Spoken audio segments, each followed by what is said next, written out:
FM. The night comes alive. বিশ্বাস করা না করাটা আপনার ব্যাপার।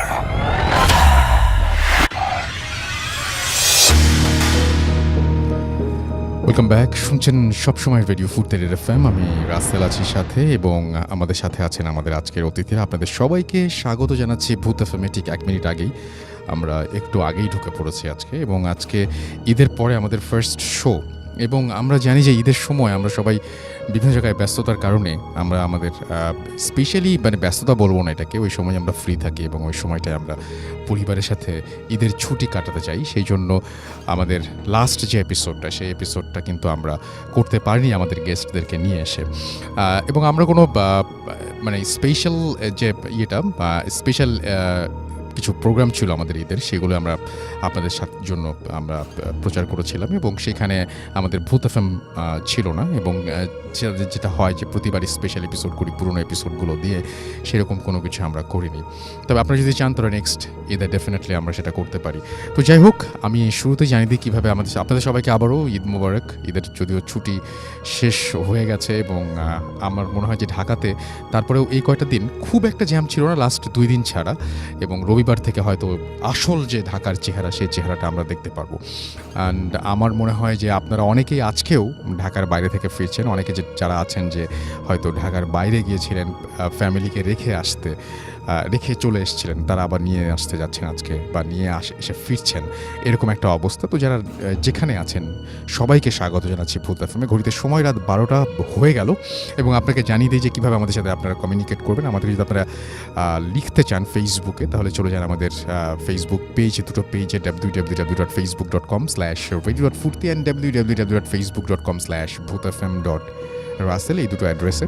এবং সেই সাথে আপনি টুইটারের পেজও ভিজিট করতে পারেন, Russell_Bhuth FM, এখানে যে আপনি পেয়ে যাবেন। এবং আমাদেরকে যদি আপনারা ইমেইল পাঠাতে চান, তাহলে আমাদের ইমেল অ্যাড্রেস হচ্ছে bhuthfm@radiofurti.fm, which is bhwtfm@radioforti.fm। আপনার নাম, ঠিকানা এবং ফোন নাম্বার সহ আপনার জীবনে ঘটে যাওয়া সেরা ঘটনা লিখে পাঠাতে পারেন আমাকে। ঘটনার শুরুতে অবশ্যই উল্লেখ করতে হবে যে ঘটনাটি আপনি স্টুডিওতে এসে শেয়ার করতে চান, নাকি আপনি চান আপনার ঘটনা আমরা পড়ে শোনাই। যারা দেশের বাইরে রয়েছেন তারা সরাসরি অডিও ক্লিপ পাঠিয়ে দিতে পারেন, বা লিখেও পাঠাতে পারেন ঘটনাটি। তো যাই হোক, আজকে শুরু করতে চাই। আমাদের আজকের এই এপিসোডটাকে আমি বলতে পারি যে আফনান ভাই স্পেশাল একটা এপিসোড। অনেকদিন পরে তিনি ঈদের পরে তিনি এসছেন, ঈদের আগে একবার এসেছিলেন এবং ঈদের পরে তিনি এসছেন, এবং তার কাছ থেকে আজকে যত বেশি ঘটনা শোনা যায় আমরা শুনবো। আমাদের দুজন অতিথি আজকে ঢাকার বাইরে থেকে আসতে পারেনি। একজন একটা অ্যাক্সিডেন্টের কারণে তিনি রংপুর থেকে আসতে পারেনি, আরেকজন ময়মনসিংহ থেকে আসতে পারেনি। তাদের দুজনকে ছাড়াই আমরা আজকে আমাদের ভূত এফএম শুরু করছি। তো যাই হোক, শুরুতে আমরা যেটা করব সেটা হচ্ছে আমাদের আজকে যে প্রথম ঘটনা, সেই ঘটনাটি আপনাদের পড়ে শোনাবো। আশা করছি যে এই ঘটনাটি আপনাদের ভালো লাগবে। তো যেভাবে লিখেছেন আমি সেভাবেই পড়ার ট্রাই করছি।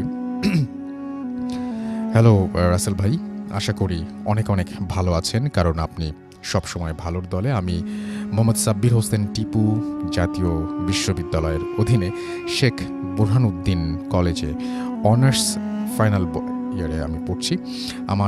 আমি ঢাকার খিলগাঁও মেরাদিয়া মধ্যপাড়াতে থাকি। আমাদের বাসায় 3 তলায় বেশ কয়েকটি মেস আছে। সেখানে আখতার নামে একটা ছেলে থাকে, যে আমাকে সবসময় মামা বলে ডাকে।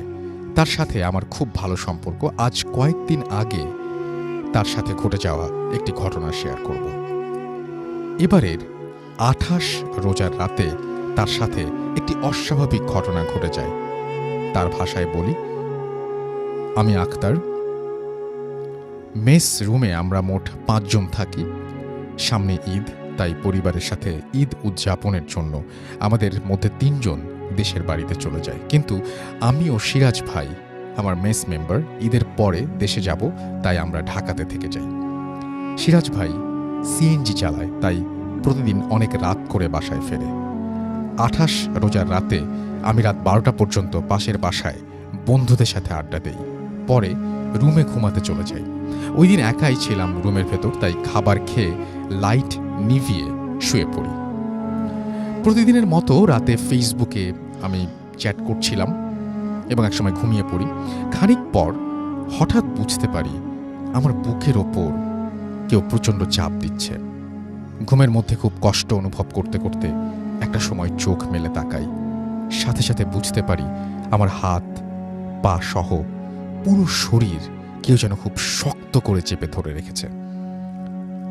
এত আমার এত ভীষণ কষ্ট হচ্ছিল এবং শরীর নাড়াতে পারছিলাম না, অথচ আমি কাউকে দেখতে পাচ্ছি না। হঠাৎ আমার কানে একজনের কথা ভেসে আসে, কে যেন আরবিতে কিছু একটা বলছে। আমি ভালো করে শুনে বুঝতে পারলাম পাশেই আমার রুমমেট সিরাজ ভাই যেখানে শোয় সেখানে তার মতোই শারীরিক গঠন কেউ একজন শুয়ে আছে, কিন্তু তার পা থেকে মাথা পর্যন্ত কম্বল দিয়ে ঢাকা।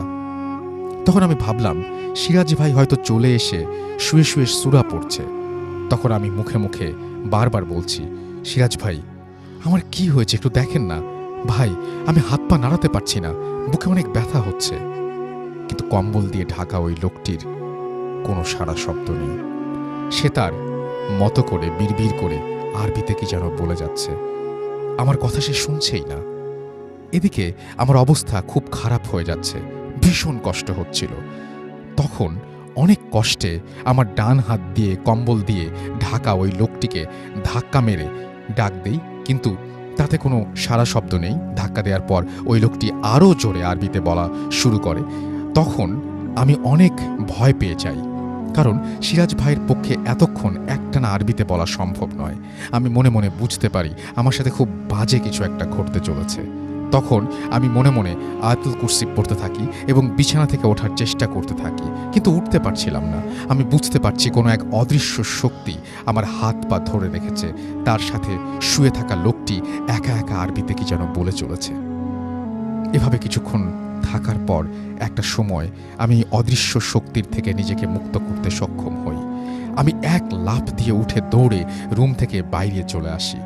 বাইরে আসার পর দেখতে পাই সিরাজ ভাই সিঁড়ি দিয়ে উঠছে। ওই মুহূর্তে তাকে হুট করে দেখে আরও ভয় পেয়ে যাই। সিরাজ ভাই এত রাতে আমাকে দেখে অবাক হয়ে যায়। সিরাজ ভাই আমাকে বলে, তুমি এখানে কি করছো, কি হয়েছে তোমার? আমি তখন সিরাজ ভাইয়ের কথা শুনে কিছুটা স্বাভাবিক হয়ে বলি, ভাই আপনি এখানে, তবে রুমের ভেতর কে? তখন আমরা রুমে গিয়ে দেখি রুমে কেউ নেই, সবকিছু ঠিকঠাক আছে। তখন সিরাজ ভাই বলে, কি হয়েছে বলো তো আমাকে। আমি তার কথা তার কাছে আমার সাথে ঘটে যাওয়া সবকিছু খুলে বলি। সব শুনে সিরাজ ভাই বলে, ধুর ভাই তুমি স্বপ্ন দেখেছ, অথচ ওই কম্বলে ঢাকা লোকটাকে বাস্তবে আমি ছুঁয়েছি। পরদিন সকালে আমি ঘটনাটি বলি, এই ছিল আমার ঘটনা। ঘটনাটি ভালো লাগলে সবার সাথে শেয়ার করবেন, ধন্যবাদ। তারপর তিনি লিখেছেন তার নাম সাব্বির হোসেন টিপু, মেরাদিয়া মধ্যপাড়া, খিলগাঁও, ঢাকা। এরপরে ফোন নাম্বার শেয়ার করেছেন। থ্যাংক ইউ ভেরি মাচ আপনার ঘটনার জন্য, আপনাকে অনেক অনেক অনেক অনেক ধন্যবাদ। আমরা চলে যাব আফনান ভাইয়ের কাছে, তার ঘটনাটি শুনে আসবো এবং আশা করছি যে আফনান ভাইয়ের ঘটনাটিও আপনাদের ভালো লাগবে। ওয়েলকাম ব্যাক আফনান ভাই, আশা করছি ভালো আছেন এবং ভালোভাবে ঈদ কাটিয়েছেন। আপনাকে একটু রিকোয়েস্ট করবো যে আপনার ঘটনাটা শেয়ার করার জন্য। থ্যাংক ইউ রাসেল ভাই আমাকে ইনভাইট করার জন্য। You are most welcome. Radio ফুর্তির সকল শুভানুধ্যায়ী এবং আমাদের ভূত এফএমের সকল শ্রোতাকে ঈদ মোবারক। যদিও অনেক দিন হয়ে গেছে, তো দেরিতে হলো ঈদ মোবারক। তো রাসেল ভাই আজকে সাধারণত দেখা যাচ্ছে যে মোটামুটি দুটো স্টোরি আমি সাধারণত বলি, তো আজকে চেষ্টা করব দুটো তো বলবো এবং বেশ কয়েকটা বলবো, এবং আজকে আমার নিজের এক্সপেরিয়েন্স আছে এমন কয়েকটা বিষয় আজকে বলবো ইনশাআল্লাহ। সাধারণত দেখা যাচ্ছে আমার নিজের সাথে নাই এমন বিষয়গুলো সাধারণত বেশি বলি, তো আজকে যেটা নাই সেটাও বলবো, যেটা আছে সেটাও বলবো ইনশাআল্লাহ। তো রাসেল ভাই ফার্স্ট যেটা শুরু করব সেটা আমি আমাদের রাজবাড়িরই ঘটনা, সেটা দিয়ে শুরু করব। সরি, রাজবাড়ি ঘটনা না, এটা আমাদের এটা ঘটেছিল হচ্ছে কুষ্টিয়াতে। কুষ্টিয়ার ঘটনা দিয়ে শুরু করব, রাজবাড়িটা পরে বলছি। যে ঘটনাটি যিনি শেয়ার করেছেন ওনার নাম আবু বকর। উনি এর আগেও বেশ কয়েকটা ঘটনা পাঠিয়েছিলেন, আর রাজবাড়ির আমাদের যে ভৌতিস টিম আছে, বিশেষ করে সজীব, ও কষ্ট করে ঘটনাগুলো কালেক্ট করেছে আর কি। তো আবু বকর ভাইয়ের ওই ঘটনাটা আজকে প্রথম বলছি আর কি। তো এই ঘটনাটি যার সাথে ঘটেছিল সেটা আবু বকর ভাইয়েরই দাদির সঙ্গে। 1965 1965 সালের দিকে ওনার দাদি ওনার বয়স তখন ছিল 16 কি 17 বছর। তো তখন ওনার বিয়ে হয় নাই। তো উনি তখন রাত্রে ওনার মায়ের সঙ্গে ঘুমাতেন। ওনার বাবা মারা গিয়েছিলেন আগেই, ওনার মায়ের সঙ্গে ঘুমাতেন। তো ওনার বর্ণনা অনুযায়ী, মানে ওনার দাদির বর্ণনা অনুযায়ী, মানে গভীর রাত্রে উনি হঠাৎ স্বপ্ন দেখছিলেন হুম, যে উনি, আমরা অনেক সময় যে রাসেল ভাই বোবা ভূতের কথা বলি, জি যে আমরা ঠিক বুঝতে পারছি যে আমি শুয়ে আছি কিন্তু আমি হাত পা নাড়াতে পারছি না, এরকম জি। একটা বিষয় ঘটে আর কি। তো উনি, ওনার বর্ণনা অনুযায়ী উনি হঠাৎ করে উনি ফিল করছেন উনি শুয়ে আছেন, কিন্তু ওনার উপরে, বাসার উপরে যেই ছাদ বা টিনের যে চালটা আছে দেখছেন যে সেটা নাই, সম্পূর্ণ শূন্য, মানে শূন্য, উপরে আকাশ দেখা যাচ্ছে। এবং সেখান দিয়ে দেখছেন শূন্যের উপর দিয়ে শাড়ি পরা, বড় বড় চুলওয়ালা, খুব কালো কুচকুচে বিভৎস চেহারার একটা মহিলা হেঁটে যাচ্ছে শূন্যের উপর দিয়ে। জি ওইটা দেখার পরে উনি স্বপ্নেই মানে বলছেন যে কি বিভৎস চেহারা এই মহিলাটার। এই কথাটা বলার পরে ওই মহিলা সেটা শুনে ফেলেছে, এবং সে ওই স্বপ্নে যেটা করে সেটা হলো ওই মহিলাটা, যে বিভৎস চেহারার মহিলাটা, সেটা আস্তে আস্তে নিচে নেমে এসে ওই আবু বকর ভাইয়ের ওই দাদির গলা চেপে ধরে, আচ্ছা এবং ওনার দাদি ছটফট করতে থাকে। এখন রাসেল ভাই এটা কিন্তু হচ্ছে কিন্তু টোটালটাই স্বপ্নের মধ্যে। জি তো ছটফট করছে, কিন্তু পাশে ওনার মা তো ঘুমিয়েছিলেন। ওনার মা ঘুম থেকে উঠে দেখে যে তার মেয়ে ছটফট করছে। জি তখন উনি যেটা দেখেন সেটা হলো যে ওনার মেয়ে, মানে আবু বকর ভাইয়ের দাদি, যে উনি নিজেই নিজের 2 হাত দিয়ে নিজের গলাটা চেপে ধরেছে এবং নিজেই নিজের গলাটা চাপ দিয়ে মানে আত্মহত্যার চেষ্টা করছে। তখন উনি তাড়াতাড়ি চিৎকার চেঁচামেচি করতে থাকেন, মানে ওনার মা, আশেপাশ থেকে লোক চলে আসে, সবাই পানি ছিটা দেয় এবং অনেক চেষ্টা করে 2 হাত গলার থেকে ছাড়ায়। আচ্ছা জিজ্ঞেস করে কি হয়েছে, তখন বলে যে আমি তো এইরকম স্বপ্নে দেখেছি। হুম তো সবাই বলে ও এটা তো কোনো ব্যাপার না, এটা তো বোবা ভূতের, মানে বোবা ভূত বা বোবা চিন ধরে, হুম, এরকম তো হওয়ার হামেশাই ঘটে, এটা তেমন কিছু না, এটা বলে সবাই মোটামুটি বিষয়টা খুব স্বাভাবিকভাবেই নেয় আর কি, কেউ এটা অস্বাভাবিকভাবে নেয় নাই। জি এরপর থেকে রাসেল ভাই ঘটনাটার সূত্রপাত হয়। সেটা হলো যে এর পরের দিন থেকেই মানে আবু বকর ভাইয়ের দাদির ক্ষুধাটা অস্বাভাবিক রকমের বেড়ে যায়। উনি স্বাভাবিকভাবে যে খাবারগুলো খেতেন হুম এর থেকেও অনেক বেশি খাবার খাচ্ছিলেন। আচ্ছা এখন সবাই চিন্তা করেছে যে হয়তো বা কোনো কারণে বেশি খাচ্ছে, কিন্তু এত পরিমাণ অস্বাভাবিক বেশি খাচ্ছিলেন। দেখা যাচ্ছে ওনার বাড়ি তো মানে জয়েন্ট ফ্যামিলি ছিল, হুম 15-16 জনের খাবার রান্না করা হতো। দেখা যাচ্ছে 15-16 জনের খাবার উনি একাই খেয়ে ফেলছেন। এইটা কিন্তু যেহেতু গ্রামের মানুষদের মধ্যে তো কিছু ওনারা বিশেষ করে জিন টিন এই বিষয়গুলো একটু মানে বেশি বিশ্বাস করেন। তখন আশেপাশের লোকজন বলল যে এটা তো স্বাভাবিক মনে হচ্ছে না, হুম। আপনি মানে ওনার আবু বকর ভাইয়ের দাদির যে বাবা, তাকে বললো যে আপনি ওকে ভালো একটা হুজুর দেখান। জি হুজুর দেখালো, সে বললো তেমন কিছু না, এমনি ঝাড়ফুঁক করে দিলাম ঠিক হয়ে যাবে। প্রথম কয়েকদিন ঝাড়ফুঁকে মোটামুটি স্বাভাবিক ছিল। এরপরে অবস্থা আরও শোচনীয় হয়। আগে তো রাসেল ভাই রান্না করা খাবার খেত, এরপরে যেটা হয় সেটা হচ্ছে যে ওনাদের মানে সাধারণত গেরস্থ বাড়িতে কিন্তু মানে হাঁস মুরগি কবুতর গরু ছাগলের পাশাপাশি কিন্তু এগুলোও পালা হয়। তখন ওনার দাদি সবার সামনে যেটা করতেন সেটা হলো, দেখা যাচ্ছে মুরগি দৌড়ে যাচ্ছে, উনি খপ করে মুরগিটাকে ধরে ফেলতেন, ধরে সবার সামনেই ওই মুরগিটাকে কাঁচা খাওয়া শুরু করতেন। তখন এই দৃশ্য দেখে আসলে সবাই ভয় পেয়ে যান যে না, আসলেই ওনার সাথে মানে অন্য রকমের কিছু আছে, এটা সাধারণ কোনো বিষয় হচ্ছে না, এটা আস্তে আস্তে খারাপ আচ্ছা। দিকে যাচ্ছে। তখন বেশ পার্শ্ববর্তী উপজেলার একজন খুব নামকরা একজন হুজুরের শরণাপন্ন হন। তো উনি এসে বলেন যে ঠিক আছে, আমি একটা কাজ করছি, আমি এই বাড়িটাকে বন্ধ দিয়ে দিচ্ছি। সাধারণত আমরা ওই যে অনেক সময় দেখি যে বাড়ি বন্ধের বিভিন্ন রিচুয়ালগুলো করা হয়, বিভিন্ন প্রক্রিয়াগুলো করে বাড়ি বন্ধ করা হয়। তখন বলে যে এখানে তো ওই কিছু দুষ্টু জিনের উপদ্রব আছে, বাড়িটা বন্ধ করে দিলে এরা আসতে পারবে না। তখন বাড়ির বন্ধর যেই প্রক্রিয়াটা ছিল রাসেল ভাই, এটা হয়তো বা অনেকেই জেনে থাকবেন, সেটা হচ্ছে যে বড় বড় 4টি পেরেক বাড়ির চারদিকে গাড়া হবে, পুঁতে ফেলা হবে এবং ওই সময় আজান দেয়া হবে। এটা হবে গভীর রাত্রে। তো ঠিকই রাসেল ভাই, গভীর রাত্রে যখন এই প্রক্রিয়াটা শুরু করা হলো, তখন সবাই ফিল করছিল যে কালবৈশাখী ঝড়ের মতো বাড়ির উপর দিয়ে কি যেন বয়ে যাচ্ছে। তো যাই হোক, মোটামুটি বাড়ি বন্ধের প্রক্রিয়াটা সম্পন্ন হয়। এরপরে 3 থেকে 4 মাস কোনো কিচ্ছু ছিল না, একদম স্বাভাবিক। তো এরপরে সবাই চিন্তা করে যে এনাকে একটু দ্রুত বিয়ে দিয়ে দিতে হবে, হয়তো বা বিয়ে দিলে হয়তো বা এই বিষয়টা স্বাভাবিক হয়ে যাবে, এরকম চিন্তা করে পরিবার থেকে। এবং সত্যি তাই রাসেল ভাই, ওনার কয়েকটা গ্রাম পরেই ওনার বিয়ে হয়ে যায় এবং খুব দ্রুতই বিয়ে হয়ে যায় আর কি। তো বিয়ে হয়ে যাওয়ার পরে ওই ফ্যামিলির লোকজন আবার এই বিষয়গুলো জানতেন না, যে এই আচ্ছা। বিষয়গুলো যে ওনার সাথে ঘটেছে এগুলো জানতেন না, এই বিষয়টা আসলে তারা গোপন করেন। তো ওখানে যাওয়ার মোটামুটি রাসেল ভাই 3 থেকে 4 মাস ওই ফ্যামিলিতে আবার ভালো ছিল, উনি একদম স্বাভাবিক নর্মাল, কেউ কোনো কিছু বুঝতে পারেনি। এরপর থেকে ওই ফ্যামিলিতে কিছু ঘটনা ঘটা শুরু হয়। যেমন, তো আবু বকর ভাইয়ের দাদি যখন বিয়ে হয়ে যায়, তো ওনার দাদা যখন পাশে দেখা যাচ্ছে যে শুয়ে আছেন, হঠাৎ করে ওনার দাদা ফিল করছেন যে তার স্ত্রী পাশে নাই, আচ্ছা। কিন্তু ঘরের দরজা তো বন্ধ, তাহলে কোথায় গেল? তখন উনি সবাইকে ডেকে তোলেন যে কোথায় গেল, ঘরের দরজা বন্ধ, কোথাও খুঁজে পাওয়া যায় না। আচ্ছা। তখন সবাই হারিকেন নিয়ে, ওই সময় হ্যাচাক বাতিও ছিল, তখন এরকম হ্যাচাক বাতি নিয়ে সবাই খুঁজতে বের হলো। ওই ওনাদের বাড়ি থেকে প্রায় আধা কিলোমিটার দূরে ফেলুর বাঁশবাগান নামে একটা বাঁশবাগান আছে। খুব মানে দিনের বেলা ওই বাঁশবাগানের লোকজন যেতে ভয় পায়, রাতের বেলা তো প্রশ্নই আসে না। খুঁজতে খুঁজতে শেষ পর্যন্ত ওই ফেলুর বাঁশবাগানে গিয়ে ওই আবু বকর ভাই দাদিকে অচেতন অবস্থায় পাওয়া যায়। সেখান থেকে তাকে তুলে নিয়ে আসা হয়, কিন্তু উনি কিছুই বলতে পারেন না। উনি বলেন যে আমি তো ঘুমাচ্ছিলাম, তারপরে কি হয়েছে আমি কিছুই জানি না। এইভাবে রাসেল ভাই প্রায়শই উনি হঠাৎ করে রাতের বেলা ঘর থেকে উধাও হয়ে যেতেন।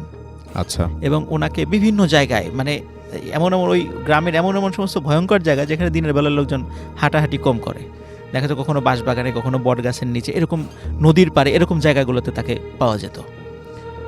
এর ভিতরে রাসেল ভাই কি হয়, মাঝখানে 2 দিন ওনার কোনো খবরই ছিল না। 2 দিন অনেক খোঁজাখুঁজি করেছে, কোথাও খবর মানে হয় না। হঠাৎ 2 দিন পরে রাতের বেলা জি। বাড়িতে, মানে রাতের বেলা উঠানে ভয়ঙ্কর শব্দ, সবাই বের হয়ে যায়, দেখে ওনার দাদি পড়ে আছে অচেতন অবস্থায়। পরে সেখান থেকে তাকে নিয়ে আসা হবে এবং উনি এটা জানেন না 2 দিন উনি কোথায় ছিলেন।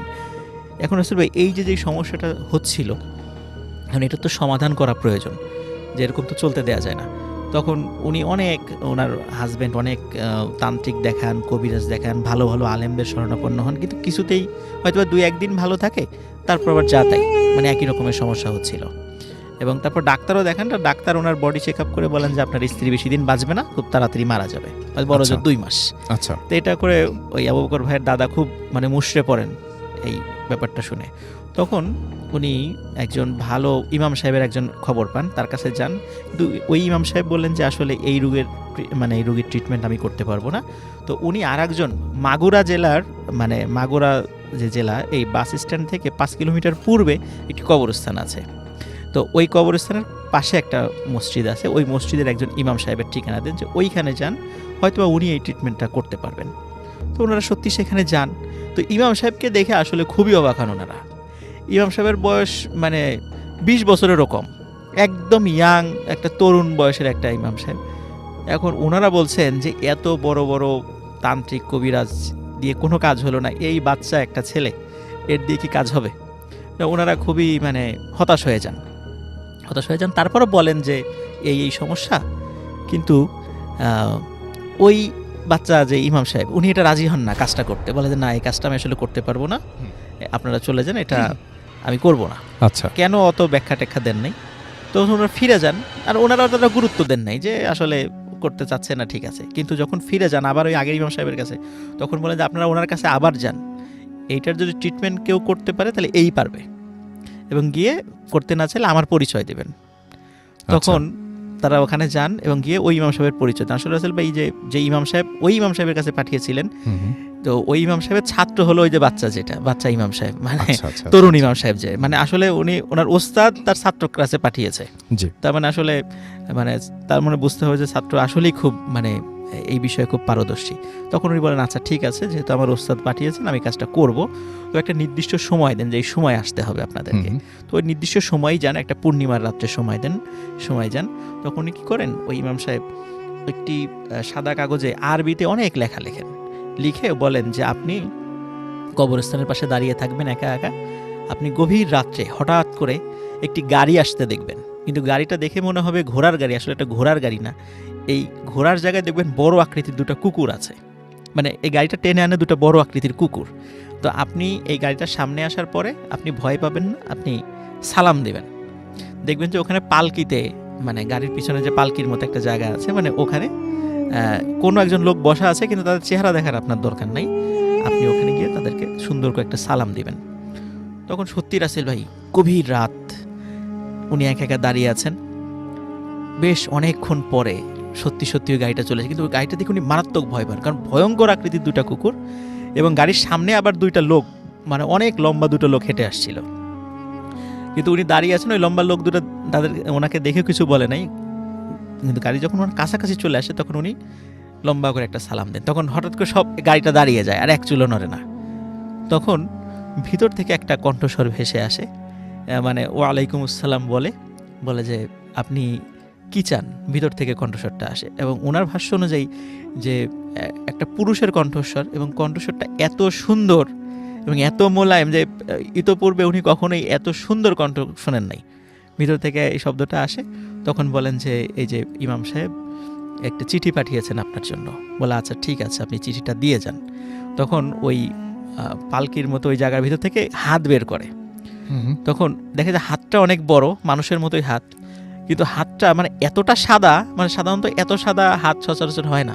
আচ্ছা, তো শুধু হাতটা বের করে হাতে চিঠিটা দেন। তখন উনি ওই অবস্থায় দাঁড়িয়ে থাকেন সবাই। তখন চিঠিটা পড়েন উনি ভিতর থেকে, ওনার বর্ণনা অনুযায়ী ভিতর থেকে পড়েছেন। তখন বলেন আচ্ছা ঠিক আছে, আপনি বাসায় চলে যান, আপনার সমস্যার সমাধান হয়ে যাবে বলে দেয়। তারপর ওনারা ওই গাড়িটা আবার চলে যায়। ওনারাও পরে ইমাম সাহেবকে বলেন কি ঘটনা ঘটেছিল। বলে আচ্ছা ঠিক আছে, তাহলে আপনার বাসায় চলে যান, সমস্যার সমাধান হয়ে যাবে, কিন্তু একটা ডেট দিয়ে দেন যে এই ডেটে, আজ থেকে 3 দিন বা 7 দিন পরে এই ডেটে আপনারা কেউ ঘর থেকে বের হবেন না। তো ওনারা বাসায় চলে যান, ঠিক ওই ডেটে কেউ ঘর থেকে বের হয় না। রাত যখন মানে 12টা ঠিক পর, মানে মধ্যরাত্রে হঠাৎ ভয়ঙ্কর সব শব্দ, চিৎকার চেঁচামেচি, আর্তনাদ, মনে হয় যে কাউকে মেরে ফেলা হচ্ছে এরকম শব্দ। তো ঘরের চালের উপরে ধূপধাপ শব্দ, এরকম হঠাৎ শব্দ হতে থাকে, কিন্তু ওনারা কেউ ঘর থেকে বের হচ্ছে না। সকালবেলা রাসেল ভাই যখন ওনারা বের হন, তখন দেখেন যে 6টা কাক মানে আগুনে দগ্ধ অবস্থায়, মানে পুড়ে মারা গেছে এরকম অবস্থা ওনার উঠানে পড়ে আছে। তো এরপর থেকে ওনার দাদি সম্পূর্ণরূপে সুস্থ হয়ে যান, এবং পরে খোঁজ নিয়ে জানতে পারেন যে ওই মানে গাড়ির বহরে যিনি যাচ্ছিলেন উনি হচ্ছেন জিনদের সর্দার ছিলেন। তো ওনার কাছে উনি ভালো জিন ছিলেন। ওনার কাছে যখন এই বিষয়টা বলা হয়, তখন ওনারা ওনার বাড়িতে আসেন ওই নির্দিষ্ট দিনে। এসে দেখে যে ওখানে 6টা জিন থাকতো ওই বাড়িতে, এবং ওরাই এই আবু বকর ভাইয়ের দাদিকে উৎপাত করত। তখন ওদেরকে ধরে ওনারা মেরে ফেলেন, এবং মেরে ফেলার পরে ওদের ডেড বডিটাই ওই অবস্থায় পাওয়া যায়। তো এরপর থেকে ওই বাড়িতে আর কোনো সমস্যা হয় নাই। উনি স্বাভাবিকভাবেই জীবনযাপন করেছেন, অনেক দিন জীবিত ছিলেন, অনেক দিন। পরে বার্ধক্যজনিত কারণে মারা গেছেন। তো এটাই ছিল রাসেল ভাই first story. Thank you so much. আপনার প্রথম ঘটনার জন্য আপনাকে অনেক ধন্যবাদ। আমি দেখতে পাচ্ছি যে অনেক কিছু লিখছেন। আমি টুইটার দিয়ে শুরু করি। রাইট, এখানে দেখতে পাচ্ছি যে আমাদের এখানে আছেন সুজন আহমেদ। হ্যালো রাসেল ভাই, চুয়াডাঙ্গা থেকে শুনছেন তিনি, এবং একা রুমের লাইট অফ করে দিয়ে শুনছেন তিনি। আজকের ভূত এফএমটা বেশ ভালো জমবে। প্রিন্স রাজ আমাদের কাছে লিখেছেন এটা। আমাদের সাথে আছেন দেখতে পাচ্ছি মোহাম্মদ রাফিউর রহমান, তিনি টাঙ্গাইল থেকে শুনছেন অ্যাপ দিয়ে। ওকে, আমাদের সাথে এমডি নাইম রেজা আছেন, এবং তিনি বলছেন যে তিনি আমাদের সঙ্গে এই মুহূর্তে আছেন। NY নিলয় আমাদের সঙ্গে আছেন, এবং আমাদের সঙ্গে আছেন তিনি যশোর থেকে। আমাদের সাথে বগুড়া থেকে, গাবতলী থেকে আছেন আমাদের সঙ্গে অনেকে। আমাদের সঙ্গে আছেন AB আফিসুর রহমান, এবং আচ্ছা মালদ্বীপের কি আয়নার স্টোরিটা কিন্তু আমরা অলরেডি কিন্তু আমরা এটা যা আপনাদের এখানে প্লে করে দিয়েছি, এবং মিররের যে স্টোরিটা ছিল সেটা অনেকের কাছে অনেক পছন্দের ছিল। এবং আপনারা যারা জানেন না তাদেরকে বলি যে এটা একটা হোটেলের একটা মিরর নিয়ে ঘটনা ছিল, মালদ্বীপেরই কোনো একটা হোটেলের। MD নাইম রেজা আছেন আমাদের সঙ্গে, SS সাব্বির আমাদের সঙ্গে আছেন দেখতে পাচ্ছি মোহাদ সাবিন খান জেমস, এবং ভালো লাগছে তার কাছে। ইমেলটা অদ্ভুত ছিল, লিখেছেন মোহাম্মদ সোহাগ। আমাদের সঙ্গে আছেন ইচ্ছে ঘড়ি, তিনি বলছেন যে আমি মালদ্বীপ থেকে অ্যাপ দিয়ে শুনছি আমি সব এপিসোড শুনি ফ্রাইডেতে, কখন রাত 11টা বাজবে, তার মানে 11টার সময় আপনাদের ওখানে শুরু হয়, রাইট? ওকে, ইরফান হাসান আমাদের সঙ্গে আছেন পাবনা থেকে, আমাদের সঙ্গে আছেন দেখতে পাচ্ছি এছাড়াও দুর্জয় রয় আমাদের সাথে আছেন, এছাড়াও দেখতে পাচ্ছি টি আর নিলয়, এবং কতদিন পর ভূত এফএম, অনেকদিন পরে শুনছেন তিনি। প্রিন্স নূর আমাদের সঙ্গে আছেন, খুব ভালো লাগছে। আমাদের সঙ্গে আছেন দেখতে পাচ্ছি এছাড়াও এমডি নাইম রেজা, ছাদে বসে শুনছেন তিনি। আফনান ভাইয়ের ঘটনাটা ভালো লেগেছে নিলয়ের কাছে। জাহিদুল ইসলাম ঢাকা ক্যান্টনমেন্ট থেকে শুনছেন। আমাদের সঙ্গে আছেন আহমেদ বাইজিদ, ইমেলটা ভালো লেগেছে। আমাদের সঙ্গে আছেন মইনুর সোহাগ, এবং এছাড়াও আমাদের সাথে আফনান ভাই মেন্স, আচ্ছা আফনান ভাই মানে প্যারানর্মাল যে ঘটনাগুলো সেগুলো অনেক অন্যরকম হয়, সাগর লিখেছেন এটা। আমাদের সঙ্গে আছেন স্যাম, এছাড়াও আহমেদ বাইজিদ, তানজিব পৃথিবী আমাদের সঙ্গে আছেন, খিলগাঁও ঢাকা থেকে শুনছেন তিনি। এছাড়াও আমাদের সঙ্গে আরও অনেকেই আছেন, রংপুর থেকে আছেন ইমরুল রিফাত, এছাড়াও আমাদের সঙ্গে আছেন রাফিউর রাব্বি, জামালপুর থেকে শুনছেন তিনি। আমাদের সঙ্গে আছেন দেখতে পাচ্ছি সঞ্জিত, এবং তিনি শুনছেন অ্যাপ দিয়ে। আমাদের সঙ্গে আছেন জান্নাত নাইম, এছাড়াও আছেন আমার ঈদ মোবারক জানিয়েছেন ইমন, চট্টগ্রাম থেকে শুনছেন তিনি। আমাদের সঙ্গে আছেন গোপালগঞ্জ থেকে মনিউর সাগর, এছাড়াও দেখতে পাচ্ছি মাদারগঞ্জ জামালপুর থেকে আছেন রকিবুল। আমাদের সঙ্গে আছেন কাতার থেকে এই মুহূর্তে শুনছেন মোহাম্মদ নাসির। আমাদের সঙ্গে আছেন দেখতে পাচ্ছি রুহুল রয়, এবং কাতার থেকে যেহেতু নিশ্চয়ই আপনি অ্যাপ দিয়ে শুনছেন, এবং আমার মনে হয় যে ভালো লাগছে আপনার কাছে। আমাদের সঙ্গে আছেন এছাড়াও চাঁপাইনবাবগঞ্জ থেকে রেজা, আমাদের সঙ্গে আছেন রাজন, নাটোর থেকে শুনছেন ইমতিয়াজ আহমেদ, আমাদের সঙ্গে আছেন সাব্বির খান, আমাদের সঙ্গে আছেন আরও অনেকেই। থ্যাংক ইউ ভেরি মাচ আমাদের সঙ্গে থাকার জন্য, এবং ফেসবুকেও অনেকে দেখতে পাচ্ছি এই মুহূর্তে আছেন। আমাদের সঙ্গে আছেন ইলিয়াস রহমান, আই লাভ আপনান ভাই লিখেছেন এটা। আমাদের সঙ্গে আছেন দেখতে পাচ্ছি স্টুয়ার্ট রিয়া, এবং তিনি খুলনা থেকে শুনছেন, এবং তিনি লিখেছেন বেস্ট উইশেস ফর ভূত এফএম লিসনিং ফ্রম খুলনা। আমাদের সঙ্গে আছেন এনবি দোলন, এবং আমার টেক্সট পড়বেন ভাইয়া প্লিজ, পড়ে ফেললাম। এমডি আরিফ আমাদের সঙ্গে আছেন আজকের, আচ্ছা তিনি লিসনিং ফ্রম রাজশাহী আছেন। প্রিন্স ফারহান, এমডি আলিফ একটু তার কাছে ভয় লাগছে বোধ হয়।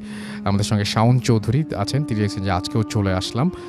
তানহা আফরিন আশা আমাদের সঙ্গে আছেন, এবং তিনি খুলনা থেকে শুনছেন এই মুহূর্তে। এমডি ইফতি আমাদের সঙ্গে আছেন, আমাদের সঙ্গে আছেন দেখতে পাচ্ছি এছাড়াও মোহাম্মদ মুরাদ সহ আরও অনেকে। থ্যাংক ইউ ভেরি মাচ যারা আমাদের সাথে আছেন এবং শুনছেন আমাদেরকে। এবং অনেকেই লিখছেন যে আনোয়ার হোসেন মানিক যেরকম জানতে চেয়েছেন যেটা আসল পেজ কিনা, www.facebook.com/bhutfm.russell, এইখানে এসে যদি আপনি খোঁজ করেন তাহলে এই পেজ ছাড়া অন্য কোনো পেজে যাওয়ার কোনো চান্স নাই। আমাদের সঙ্গে আছেন দেখতে পাচ্ছি অপূর্ব খান জুয়েল, এবং তিনি ইন্ডিয়া থেকে শুনছেন, এবং তিনি আমাদের ইন্ডিয়ান ফ্যান সেটা লিখেছেন। থ্যাংক ইউ ভেরি মাচ আমাদের সাথে থাকার জন্য, এবং আপনারা প্রচুর আমাদেরকে ইমেল দেন, সেটার জন্য আপনাদেরকে অনেক অনেক অনেক অনেক ধন্যবাদ। চিলমারি কুড়িগ্রাম থেকে শুনছেন আবদুল্লাহ আরাফাত, এছাড়াও নোয়াখালী থেকে আছেন আমাদের সঙ্গে আছেন দেখতে পাচ্ছি বরিশাল মেডিকেল কলেজ থেকে শুনছেন এমডি মিরাজ হোসেন সহ আরও অনেকে। থ্যাংক ইউ ভেরি মাচ আমাদের সঙ্গে থাকার জন্য। ছোট্ট একটা বিরতি নেব, বিরতির পরে আবারও ফিরে আসবো, জাস্ট 30 সেকেন্ডের বিরতি, তারপর আবার ফিরে আসবো। তো আমাদের সঙ্গে থাকুন, স্টে টিউনড রেডিও ফুড এফএম অ্যান্ড ডু ফুড ভূত FM. The night comes alive. বিশ্বাস করা না করাটা আপনার ব্যাপার।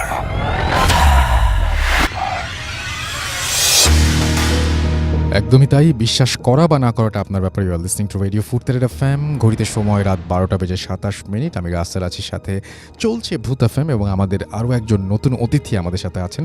আপনার নামটা প্লিজ একটু বলবেন, কোথা থেকে এসেছেন, তারপরে আপনার ঘটনায় যাব আমরা। আরেকবার বলতে হবে প্লিজ। আসসালামু আলাইকুম। জি, ওয়ালাইকুম আসসালাম। কৌশিক, আমি থাকি হলো মিরপুর। জি। আর আজকে আমার ঘটনাটা হলো আসলে গত বছর শীতের সময় আমি যাই হলো আমার দাদাবাড়িতে। জি। দাদাবাড়িতে যখন বেড়াতে যাই, এটা ছিল খুলনা একটা জায়গা, বাগেরহাট সাইডে। তো রাত্রেবেলা শীতের সময় তো গ্রামে এমনি আপনার অনেক কুয়াশা থাকে আর চিমচাম থাকে, চুপচাপ থাকে বেশি। তো আমরা উপরের তলায়, দোতলা একটি বিল্ডিং, দোতলায় আমরা ঘুমাচ্ছি। তো আমি, আমার ওয়াইফ এবং আমার বেবি। তো রাত্রে আনুমানিক 2:30-3টার দিকে ও আমার ওয়াইফ ওঠেন ঘুম থেকে যে একটু ওয়াশরুম যাবে। ওয়াশরুমটা ছিল নিচতলায়, উপরে কোনো ওয়াশরুম নেই। তো সে যখন যাওয়ার জন্য এমনি সাধারণত সে একটু ভয় বেশি পেত, তা আমাকে সে ডাক দেয় যাওয়ার আগে। তো ওই দিন কী মনে করে ভালো, ঠিক আছে সমস্যা নেই, ডাকার দরকার নেই, আমি নিজেই চলে যাচ্ছি। তো সে যখন যায়, দরজাটা খোলার পরে সে একটা শব্দ শোনার পরে ভয় পেয়ে আর বের হয় না, দৌড় দিয়ে সে আমাকে ডাকে যে দেখো তো একটা আওয়াজ পেলাম, কি এটা, মানে কেউ আছে নাকি, তুমি দেখো, আমি বেরোবো না। তা আমি উঠলাম, দরজাটা খুললাম। তো দরজা খুলে দেখলাম একটা পা, এবং সাধারণত আমরা মানুষের পা দেখলে জুতো টুতো পরা থাকলেও কিছুটা তো চামড়া দেখা যাবে, সেটাই। কিন্তু এ বিষয়ে এখানে এরকম কিছু নাই। এবং আমি দেখলাম যে মানুষটার পা যতটুকু দেখা গেল, হাঁটুর থেকে নিচ অংশটা আমি শুধু দেখলাম, এবং পুরোটা সাদা, একদম দবদবা সাদা, এবং কোনো মানে একটু ডিফারেন্ট, মানে এরকম তো দৃশ্য কোনোদিন দেখিনি আমি। তো আমার মনে হলো না, এটা হয়তো পাঞ্জাবির পায়জামা পরা কোনো লোক হতে পারে, সাদা মোজা পরাও হতে পারে। সন্দেহ মনে করে আমি রুম থেকে বের হলাম। পাশেই আর একটা রুম আছে, ওই রুমে পাটা চলে গেল, আমিও পিছন দিয়ে ঢুকলাম। পিছন ঢোকার পরে দেখি রুমের দুপাশে দুটো সিঙ্গেল খাট আছে। এক সাইডে খাটে একজন শুয়ে আছে এবং পা থেকে মাথা পর্যন্ত চাদর দিয়ে ঢাকা। তো আমার তখন মনে হলো ঠিক আছে, আমার ছোট চাচা আমরা ঘুমানোর আগে দেখেছিলাম সে ওখানে ছিল ওই ঘরে, ফোন নিয়ে ফেসবুকিং বা কিছু একটা করছিল। তো আমার মনে গেছে চাচা হয়তো এখানেই নিচে যাওয়ার কথা, কিন্তু সে যায়নি, ওইখানেই ঘুমিয়ে পড়েছে। তো ঠিক আছে, তো আমি রুমে ফেরত আসলাম যে না, ওরকম কেউ তো আমি দেখলাম না, এবং সম্ভবত ওই রুমে তো চাচা ঘুমানো, ওখানে তো কেউ ঢুকেনি। তো আমার বউয়ের প্রথম সন্দেহ ছিল যে এটা কোনো চোর নাকি। তো আমার তখন একটু সন্দেহ হয়েছিল যে এটা চোর না, এটা অস্বাভাবিক কিছু যেটা আমরা শুনে থাকি। তো আমি ওকে বললাম না ঠিক আছে তুমি ঘুমিয়ে পড়ো, এটা তেমন কিছু না। তারপরে ওকে নিয়ে আমি ওয়াশরুমে গেলাম। সকালবেলা আমি আমার চাচাকে যখন জিজ্ঞেস করলাম যে চাচা, আমরা রাত্রে তো এরকম একটা ঘটনা ঘটলো, আপনি তো ওই রুমেই ছিলেন, আমি তো আপনাকে দেখলাম। তখন সে আমাকে বলল যে না, আমি তো রাত্রেবেলা ছিলাম রুমে সঠিক, কিন্তু এরপরে তো আমি নিচে চলে গিয়েছিলাম আমার পরিবারের সাথে সাথে। তখন একটু ভয় লাগলো যে তাহলে কি আমি অন্য কিছু দেখলাম। পরে আমার দাদি, উনি এখন আর নেই, তো উনি তখন এই ঘটনাটা শুনে উনি অপেক্ষা করলো যে আমার স্ত্রী আমার থেকে একটু দূরে যাক, তারপরে সে কথা বলবে। আচ্ছা। তারপরে আমাকে সে ডেকে নিল কিছুক্ষণ পরে, সুযোগ বুঝে গেলাম। তখন আমাকে সে বলে যে ও অনেক দিন ধরেই আছে, এবং তোর দাদা মারা যাওয়ার পর থেকে আমি প্রায়ই দেখি, কিন্তু সে ক্ষতিকর কিছু করে না, ক্ষতিটতি কিছু করে না, এমনিই আছে। এটা তার বিশ্বাস। তো এইটার পরে মোটামুটি একটা ধারণা হলো যে ঠিক আছে, তাহলে আসলেই মনে হয় কেউ আছে। তারপরে ঢাকায় ফেরার পরে আমি আমার ওয়াইফকে বলি যে দাদির সাথে এই কথা হয়েছিল এবং চাচার সাথে এই কথা হয়েছিল। ও তো ভয়ে শেষ। আমারও ভয় ভীতি অবশ্য একটু কম, আচ্ছা। তবে এই অভিজ্ঞতার পরে একটু ইয়ে লেগেছিল যে আচ্ছা ঠিক আছে, এই আর কি ঘটনা। Thank you so much. আমাদের সঙ্গে আরও একজন অতিথি আছেন, এবং আচ্ছা আমরা তার কাছে পরে আসি। আমরা একটু আফনান ভাইয়ের কাছে আবারও ফিরে যাই, সেকেন্ড স্টোরিটা শুনবো আফনান ভাই আপনার কাছ থেকে, তারপরে আবারও ফিরে আসছি। থ্যাংক ইউ রাসেল ভাই। এবার যে সেকেন্ড স্টোরিটা শেয়ার করব, এটার সাথে আমি ইনভলভ আছি কিছুটা। আচ্ছা। তা অনেক দিন পরে আজকে মানে আমার মোটামুটি রিলেটেড একটা ঘটনা আজকে বলবো। রাসেল ভাই, সময়টা ছিল 2016 সালের একদম শেষ দিকে। তখন আমি আপনার ওয়ার্ল্ডের একটা রিনাউন্ড মাল্টিন্যাশনাল কোম্পানি, একটি কুরিয়ার কোম্পানিতে আমি চাকরি করতাম, সিনিয়র এক্সিকিউটিভ হিসেবে এয়ারপোর্টে আমি জব করতাম। আচ্ছা। তো তখন আমাদের ওই কোম্পানিটা তখন আবার আর একটা মাল্টিন্যাশনাল কোম্পানির সাথে মার্জ হয়ে যায়, মানে ওইটা কিনে নেয় আর কি। তো কিনে নেওয়ার ফলে যেটা হয়, মানে রেগুলার অনেক শিপমেন্ট আসতো। ওই শিপমেন্টগুলো আবার আমাদের যিনি এয়ারপোর্ট মানে যিনি ম্যানেজার ছিলেন, ওই স্যারকে আবার এগুলো অনেক কষ্ট করে আবার মানে হেড অফিসে গিয়ে মানে গুলশানে এসে এটা করতে হতো আর কি। তো একদিন যেটা হয় রাসেল ভাই, উনি গুলশানে আসেন, আসার পরে উনি কাজ যাই হোক করেন আর কি। কিন্তু আমি মাঝে মাঝে আসতাম, মানে আমাদের কাজ ওইভাবে এখানে ছিল না, হঠাৎ আসতাম জরুরি কোনো কাজ থাকলে। তবে এমনিতেই আমি একদিন আসি, নতুন অফিস দেখার জন্য আসি আর কি। তো আসার পরে আমি যখনই ওই মানে নতুন একটা মানে মেইন বিল্ডিং ছাড়াও আর একটা বিল্ডিংয়ে অফিসটা নেওয়া হলো পাশেই আর কি, আর একটা জায়গায়। তো আমি যখনই রাসেল ভাই ঢুকি, পুরো বিল্ডিংটা এসি করা ছিল। আমি যখনই ঢুকি সিঁড়ির কাছ থেকে হঠাৎ করে আমার মনে হলো একটা গরম বাতাস আমাকে মানে সজোরে ধাক্কা দিল। তো আমি চিন্তা করলাম যে চারদিকে আটকানো এরকম গরম বাতাস বা এই টাইপের জিনিস আসার কথা না, তারপরে হতে পারে, হয়তো বা হতেই পারে, এই চিন্তা করলাম। তো আমি ভিতরে গেলাম, যাওয়ার পরে আমার এক কাজিন ছিল ওখানে জব করতো, তো ওর সাথে কথা টথা বলে আমি জিজ্ঞেস করলাম যে আসলে মানে ঢোকার সাথে সাথে এরকম একটা বিষয় হলো।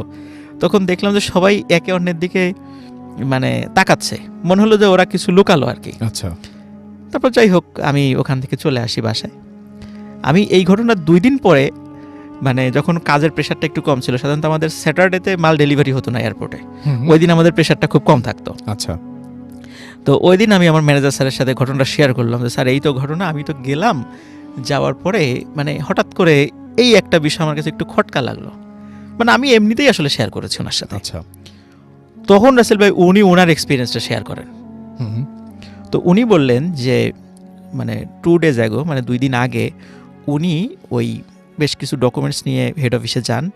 যাওয়ার পরে কাজ শেষ করতে করতে অনেক রাত হয়ে যায়। তখন নতুন যে অফিসটা ছিল সেটা উপরতলায়, মানে দোতলা বিশিষ্ট একটা, মানে বাড়িটাই ছিল 2 তলা বিশিষ্ট বাড়ি। তো ওই উপরতলায় মানে গেস্ট রুম ছিল, যদি কোনো কারণে কোনো ডেলিগেটস আসে তাদেরকে থাকার ব্যবস্থাও সেখানে ছিল। তখন বলা হলো যে আপনি আজকে রাতে কষ্ট করে বাসায় যাওয়ার দরকার না, আপনি এখানেই থাকেন। তখন উনি সারাদিন অত্যন্ত মানে পরিশ্রম করেছেন। তো উনি সেখানে দ্রুত কাপড় চোপড় ছেড়ে দ্রুত মানে উনি শুয়ে পড়েন। শুয়ে পড়ার সাথে সাথে মানে উনি তখনও ঘুম আসে নাই, হঠাৎ করে উনি দেখেন যে একটি মানে মহিলা ওনার রুমের মধ্যে হাঁটাহাঁটি করছে। আচ্ছা। এবং শুধু মহিলা না, আবার দেখে একটা বাচ্চা বাইরের যে করিডোর আছে, দরজাটা খোলা ছিল, বাইরের করিডোর দিয়ে দৌড়াদৌড়ি করছে। আচ্ছা। তখন উনি জানতেন যে এখানে রাত্রে কেউ থাকে না, কিন্তু নিচে হয়তো বা ওই যে আমাদের যে নাইট গার্ড এরা থাকতে পারে। তখন চিন্তা করে যে এখানে মহিলা আসলো কোথা থেকে বা বাচ্চা আসলো কোথা থেকে, এটা তো আসলে ইম্পসিবল। তখন উনি যখন লাইট জ্বালালেন দেখেন কিছুই নেই। উনি আবার নিচে গেলেন, নিচে যাওয়ার পরে যেখানে নাইট গার্ড ছিল অফিসের, তো বললো যে এখানে কি কোনো মহিলা বা বাচ্চা আপনারা দেখেছেন বা এখানে কেউ থাকে? তখন আর কি ওরা বলেন যে না, তো এখানে কেউ থাকে না, এরকম তো কেউ থাকে না, আপনি হয়তো ভুল দেখেছেন, আপনি করেন, আপনি গিয়ে শুয়ে পড়েন বাসায়, মানে উপরে গিয়ে শুয়ে পড়েন। উনি শুয়ে পড়েন রাসেল ভাই। এরপরে মানে ঘটনাটা আরও মারাত্মক। জি। উনি দেখছিলেন এরপরে ওনার রুমের মধ্যে একটি মহিলা এবং একটি বাচ্চা দুজনেই গলায় ফাঁস লাগিয়ে ঝুলছে। এই দৃশ্য দেখার পরে আসলে রাসেল ভাই উনি যেই ড্রেসেই ছিলেন মানে দৌড়ে নিচে নেমে আসেন এবং দারোয়ানকে বলেন তো আসলে বলেন তো ঘটনাটা কি। তখন ওরা বলে যে স্যার আপনি কি কিছু দেখেছেন? বলে যে হ্যাঁ আমি দেখেছি। তখন বলে যে স্যার মানে এখানে একটু সমস্যা আছে। তখন উনি সাথে সাথে অফিসের এমডি সাহেব স্যারকে ফোন করেন। ফোন করার বলে উনি বলেন যে স্যার আমি এখানে আর 1 সেকেন্ডও থাকবো না, আপনি যেভাবে হোক রাত্রে আমাকে পাঠিয়ে দেওয়ার ব্যবস্থা করেন। তখন এমডি স্যার ওই রাত 3টা সাড়ে 3টার দিকে গাড়ি পাঠিয়ে, ওনার বাসা ছিল উত্তরা তখন ম্যানেজার স্যারের, তখন তাকে ওখানে পাঠিয়ে দেন রাসেল ভাই। তো ওই বাসাটা রাসেল ভাই মানে যারা নাইট গার্ড ওদের বর্ণনা অনুযায়ী যে রাতের বেলা ওই রুমে আলো জ্বলতে দেখতো, কখনো আলো জ্বলে নিভে যায়, কখনো বাচ্চাদের মানে হাসির শব্দ, এরকম শব্দ শুনতো, নাইট গার্ডরাও শুনতো। এটা আমাদের অফিস থেকে মানে বলা ছিল যে রাতের বেলা ওখানে যেন কেউ না থাকে আর কি। দিনের বেলা বিশেষ করে রাত 9টার পরে ওই অফিসে আর কেউ থাকতো না। সাধারণত মাল্টিন্যাশনাল কোম্পানি যেগুলো আছে আর কি, বা আমাদের যে কোম্পানিটা ছিল কুরিয়ার কোম্পানি, 24 আওয়ার্স মানে কল সেন্টার সার্ভিসটা ছিল। কিন্তু ওই অফিসে কিন্তু আসলে কল সেন্টারটা স্থাপন করা হয়নি, এটা অন্য জায়গা করেছে। যদিও এখন ওই অফিসটা এখন আর নাই, ওটা ছেড়ে দিয়ে এখন হেড অফিসে ওটাকে শিফট করা হয়েছে এই সমস্ত কারণগুলোতে। তো পরবর্তীতে আসলে আমি জিনিসটা অ্যানালাইসিস করেছিলাম যে আসলে কী কারণে। তো ওইটা ছিল একজন ক্রিশ্চিয়ান ভদ্রলোকের বাড়ি। তো ওনার একটা বাচ্চা ছিল এবং ওয়াইফ ছিল, হয়তোবা পারিবারিক কলহের কারণে ওনার ওয়াইফ নিজেও সুইসাইড করে, এবং সুইসাইড করার আগে ওনার বাচ্চাকেও মানে কি বলবো আর কি, মা তার সন্তানকে আগে ফাঁসিতে ঝুলিয়েছে, তারপর উনি নিজেও ফাঁসিতে ঝুলিয়ে মানে সুইসাইড করে। এবং এরপরে ওই ক্রিশ্চিয়ান ভদ্রলোক উনি আমেরিকাতে চলে যান। উনি এখন পর্যন্ত ফেরত আসেন না আমেরিকা থেকে। আর ওই বারটা বিভিন্ন অফিসের কাছে ভাড়া দিয়ে দেন, কিন্তু এই বিভিন্ন অফিস কেউই মোটামুটি 6 মাস কন্টিনিউ করতে পারেনি। এবং আমাদের যে কোম্পানিটা ছিল ওই সময় যখন আমি জব করতাম ওখানে, ওরাই মনে হয় সর্বোচ্চ 1 বছরের মতো কন্টিনিউ করেছিল।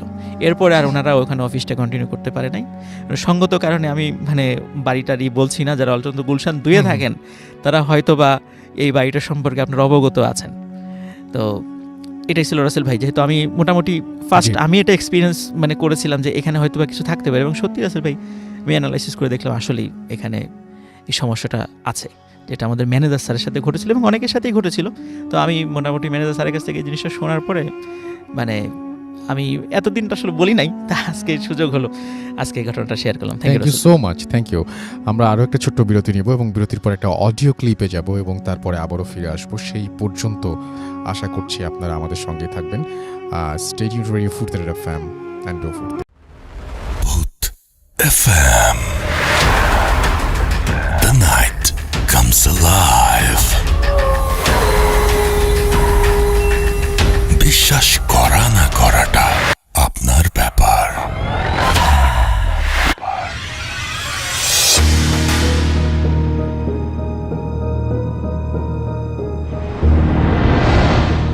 আসসালামু আলাইকুম রাসেল ভাই, আমার নাম আজহার, আমি বলছি কানাডা থেকে।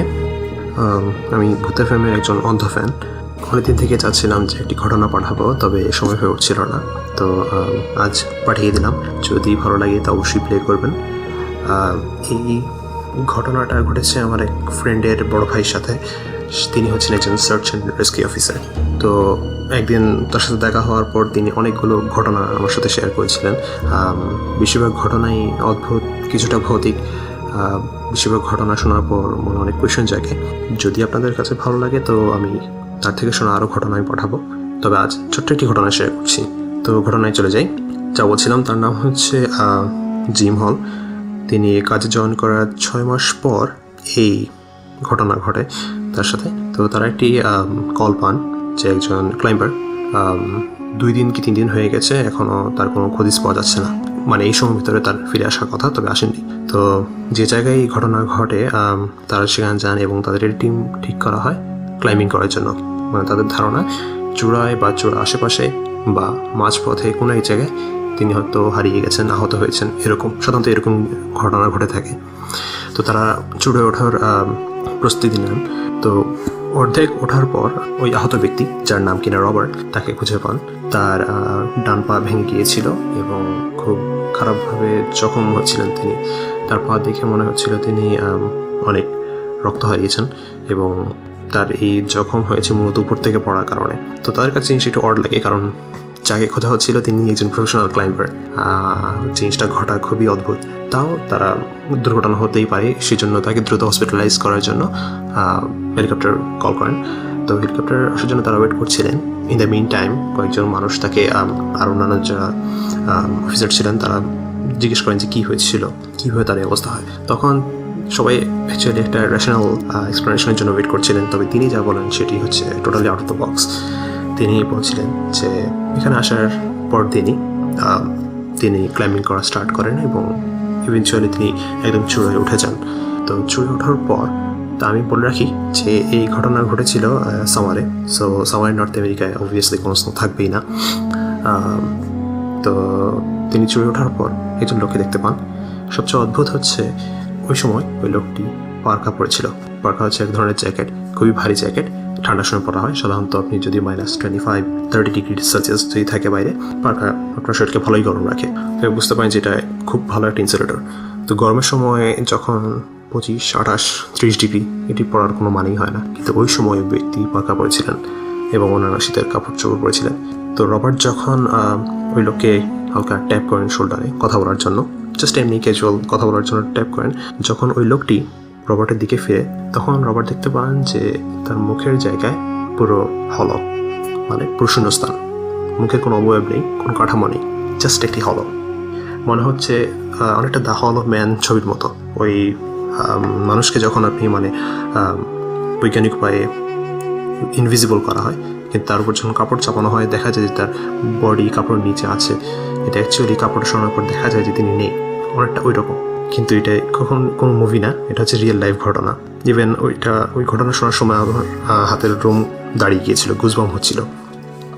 যাই হোক, তো রবার্ট ওনাকে এটা দেখে পুরো শকড হয়ে যান এবং এটা দেখে এতই বেশি ভয় পান যে উনি তখন নামা শুরু করেন খুব কুইকলি, কোনো প্রিকশন না নিয়ে, কোনো সময় না নিয়ে যত দ্রুত পারেন নামতে শুরু করেন। এবং প্রায় অর্ধেকের কাছাকাছি আসার সময় তার পা হড়কে যায় এবং তিনি খুব খারাপভাবে পড়ে যান একটি মডারেট উচ্চতা থেকে, যার কারণে তার পা ভেঙে যায় এবং সারফেসটা খুবই হার্ড হওয়ার কারণে তিনি তার পাও ভেঙে যায় এবং তার চামড়া ছিঁড়ে যায় এবং খুব খারাপভাবে জখম হন এবং তিনি অনেক রক্ত হারান। তো যখন তার এই অবস্থা হয় তখন তিনি বুঝতে পারেন যে তিনি আর নামতে পারবেন না। তো তিনি একটি গর্তের মতো জায়গা আবিষ্কার করেন পাহাড়ের গায়ে এবং সেখানেই লুকিয়ে থাকেন। সবচেয়ে মজার কথা হচ্ছে যে তিনি যখন আঘাতপ্রাপ্ত হন তখন ছিল বিকাল এবং তার প্রায় 1.5 দিন পরে, যদি আমি বলি, তাকে খুঁজে পাওয়া হয়। তার 2 রাত। এই 2 রাতই তিনি কাউকে পাহাড় থেকে ওঠার এবং নামার আওয়াজ শুনতে পান এবং কোকন বিদারী চিৎকারের আওয়াজও শুনতে পান ভোরের দিকে। এই ছিল মূলত ঘটনা। এই ঘটনার পর 1.5 দিন পর সকালে তাকে খুঁজে পাওয়া হয়। তো এইটি শোনার পর সবাই একটু হতবাক হয়ে যান যে জিনিসটা আসলে কী। জিনিসটা একবার চিন্তা করুন, সামার, একজন লোক পার্কা এবং শীতকালীন কাপড় পরে রয়েছে, কিন্তু তার কোনো বডি নেই, কোনো শরীর নেই, জাস্ট কাঠামোটা রয়েছে, অন্য কিছুই নেই। জিনিসটা খুবই অদ্ভুত, অবশ্যই ভৌতিক। যদি আপনি চিন্তা করেন যে আশেপাশে কোনো জনমানব নেই, জিনিসটা খুবই অদ্ভুত। তো এই ছিল ঘটনা। তো এই ঘটনা শোনার পর আমি ওই ভাইকে জিজ্ঞেস করেছিলাম যে আপনার কি মতামত, এটা কি সত্য হতে পারে কি না, উনি কি কোনো ট্রমার কারণে উল্টাপাল্টা দেখছিলেন এরকম কিছু। তখন তিনি বলছিলেন হ্যাঁ, এটার একটা সম্ভাবনা থেকেই যায়, তবে আমার যা মনে হচ্ছে এরকম কিছু হয়নি, কারণ মূলত তিনি একজন প্রফেশনাল ক্লাইম্বার। তো ট্রমার কারণে তিনি এরকম উল্টাপাল্টা বলবেন বা অত্যধিক পরিশ্রমের কারণে বলবেন, এই জিনিসটা আসলে মানা যায় না। এবং ওই সময় খুব খুব এক্সট্রিম কোনো ওয়েদার ছিল না, যে কারণে তিনি এই জিনিসটা বলতে পারেন। হাই টেম্পারেচার বা হাই কোল্ড এরকম কিছুই ছিল না। তো এটি কেন বলবেন তিনি? দ্বিতীয় কারণ হচ্ছে যে আমার জবের কারণে আমি অনেক উদ্ভট ঘটনা শুনেছি এবং এটাও তার মধ্যে একটা। তো সেই জন্য আমি কখনোই এগুলো অবিশ্বাস করি না, কারণ এগুলো ঘটে। আরও অন্যান্য অনেক অদ্ভুত ঘটনা আমার সাথে ঘটেছে যা আমি দেখেছি। সাধারণত আমরা এগুলো কারোর সাথে শেয়ার করি না, কারণ অনেক সময় মানুষজন বিশ্বাস করবে না। তো রাসেল ভাই, এই ছিল আমার ঘটনা।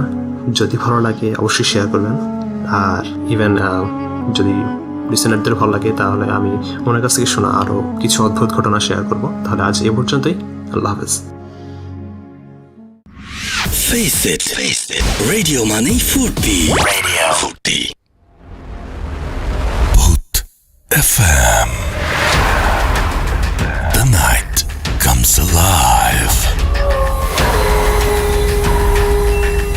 বিশ্বাস করা না করাটা আপনার ব্যাপার।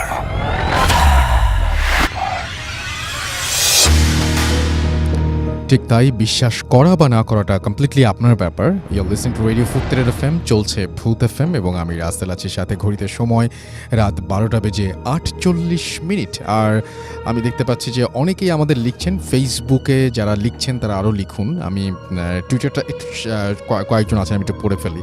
আমাদের সঙ্গে আছেন বাইজিদ, আমাদের সঙ্গে আছেন তিনি ধূপচাচিয়া বগুড়া থেকে লিখছেন। আমাদের সঙ্গে আছেন দেখতে পাচ্ছি শিফাত ইসলাম রাকিব, সুইজারল্যান্ডে চলে যাচ্ছেন তিনি নেক্সট উইকে। তিনি সবাইকে প্রে করতে বলেছেন তার জন্য। আমাদের সঙ্গে আছেন দেখতে পাচ্ছি এছাড়াও পপি, এছাড়াও আমাদের সঙ্গে আছেন দেখতে পাচ্ছি তাহমিনা আফরিন তুলি, এবং তিনি বলছেন যে ফাইনালি তিনি ভূত এফএম পেয়েছেন অ্যান্ড হোল উইক তিনি ওয়েট করেছেন ভূত এফএমের জন্য। থ্যাংক ইউ ভেরি মাচ আমাদের সঙ্গে থাকার জন্য। অ্যান্ড আনুজ আমাদের সঙ্গে আছেন এবং তিনি ইন্ডিয়া থেকে শুনছেন এবং তিনি বলছেন যে ইন্দোর আচ্ছা ইন্ডিয়া থেকে শুনছেন তিনি, এবং তিনি ভূত এফএমের অনেক বড় একজন ফ্যান। ফুর্তি অ্যাপ দিয়ে তিনি শুনছেন।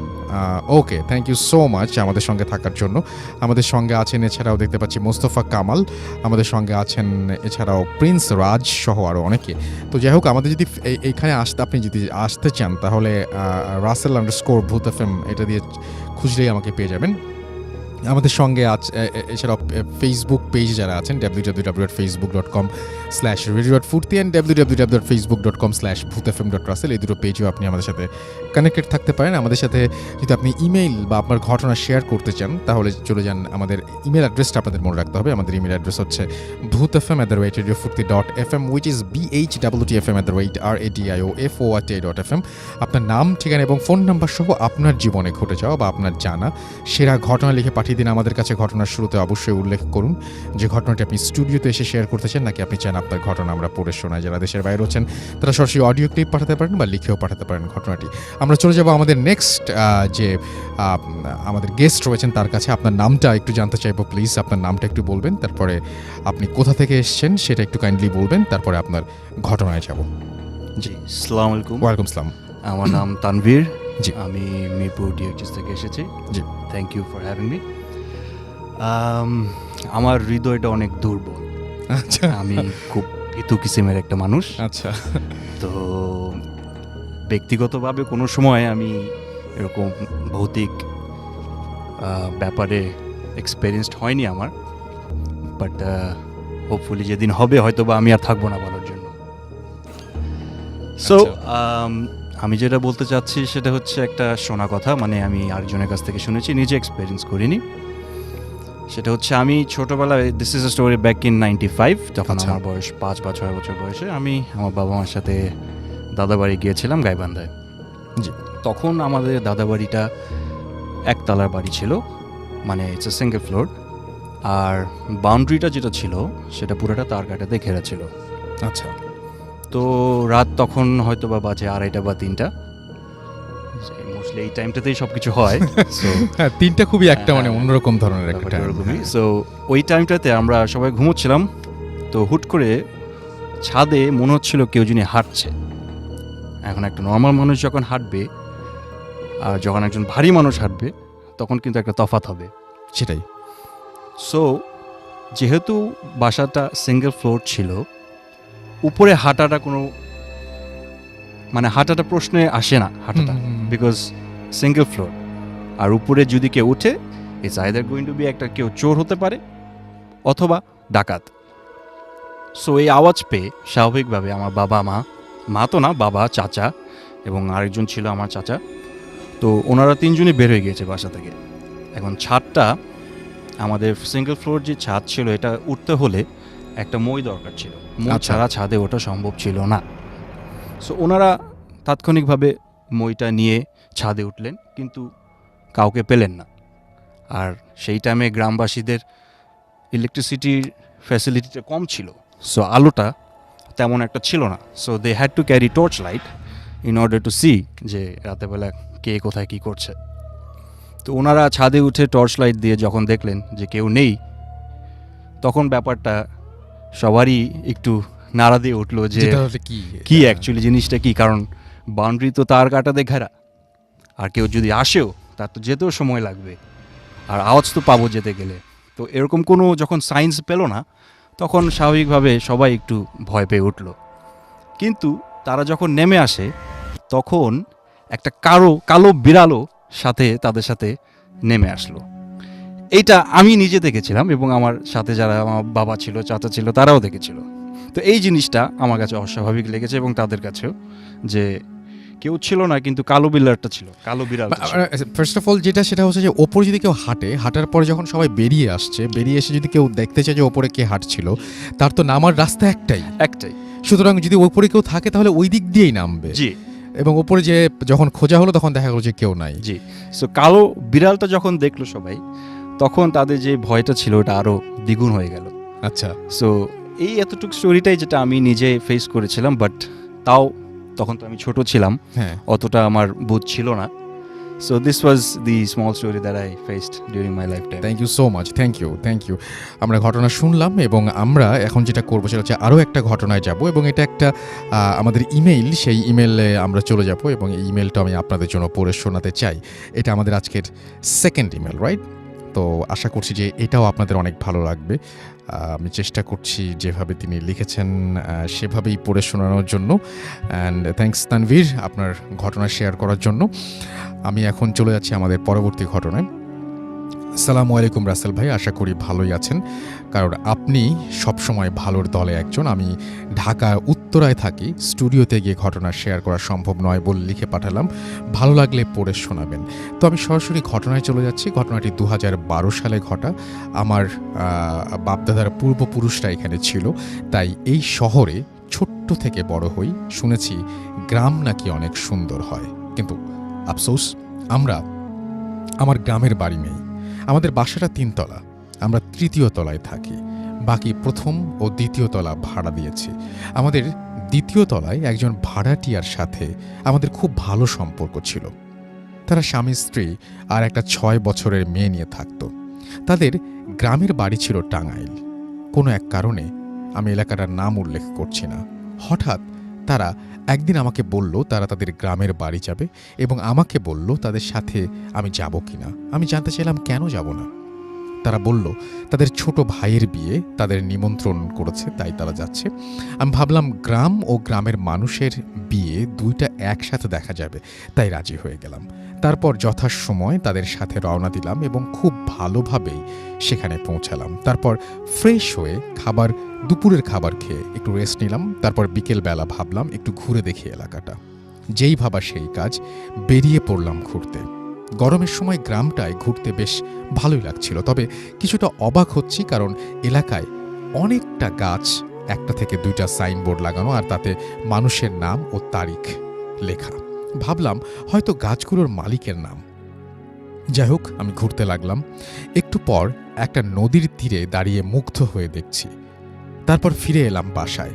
তাদের বাড়ির পাশে একটা বাসার পেছনের উঠোনে একটা মাচা ছিল, সেখানে গিয়ে বসলাম। এলাকার সব জায়গা থেকে এই জায়গাটা মনে হলো একটু বেশি ঠান্ডা আর একটু বেশি বাতাস। হঠাৎ নজর গেল সেই বাড়ির উঠোনের শেষ প্রান্তে একটা গাছ দেখে। মনে হচ্ছে খুব পুরনো একটা গাছ, আর তাতে 2টা সাইনবোর্ড দেয়া আছে।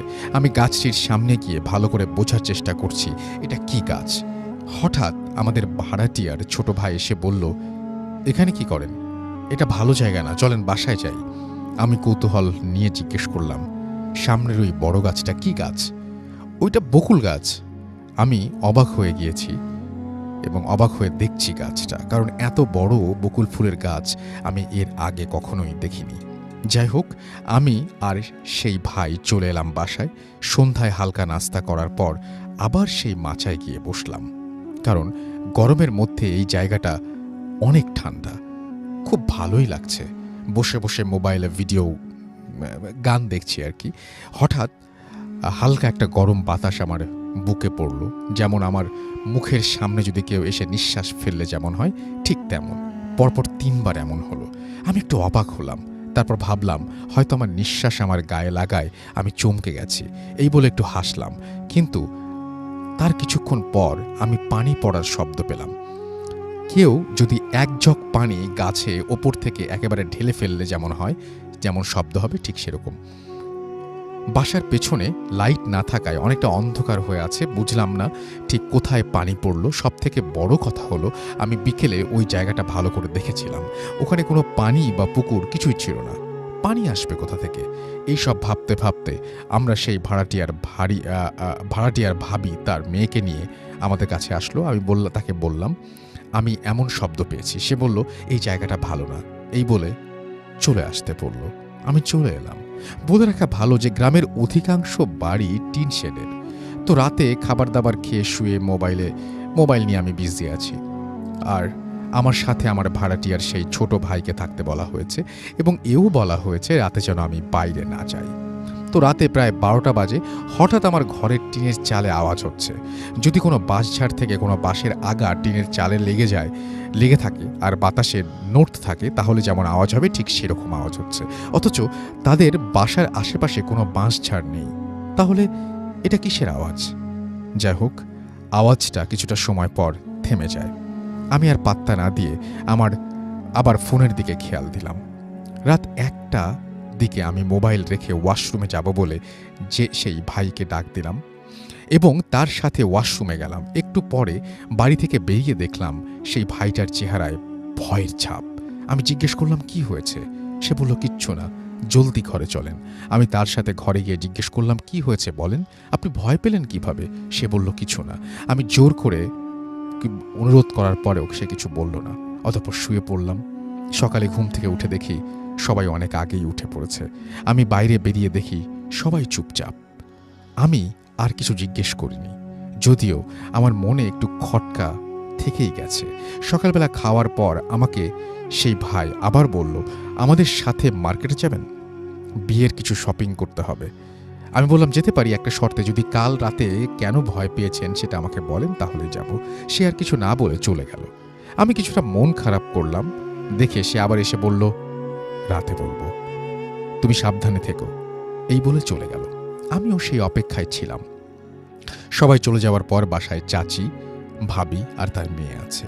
আমি গিয়ে চাচির সাথে কথা বলতে শুরু করলাম। চাচি আমাকে বলল আজ তুমি কোথাও ঘুরতে চেও না? আমি বললাম কেন চাচি? সে বলল এই এলাকাটা তেমন ভালো না, তাছাড়া তুমি এখানে নতুন, পরে কিছু হলে তোমার ফ্যামিলির লোকজনদের খারাপ লাগবে। আমি বললাম এখানে কি ডাকাতি বা গাছ নিয়ে মারামারি হয় নাকি? কারণ অনেক গাছে দেখলাম মালিকের নাম লেখা।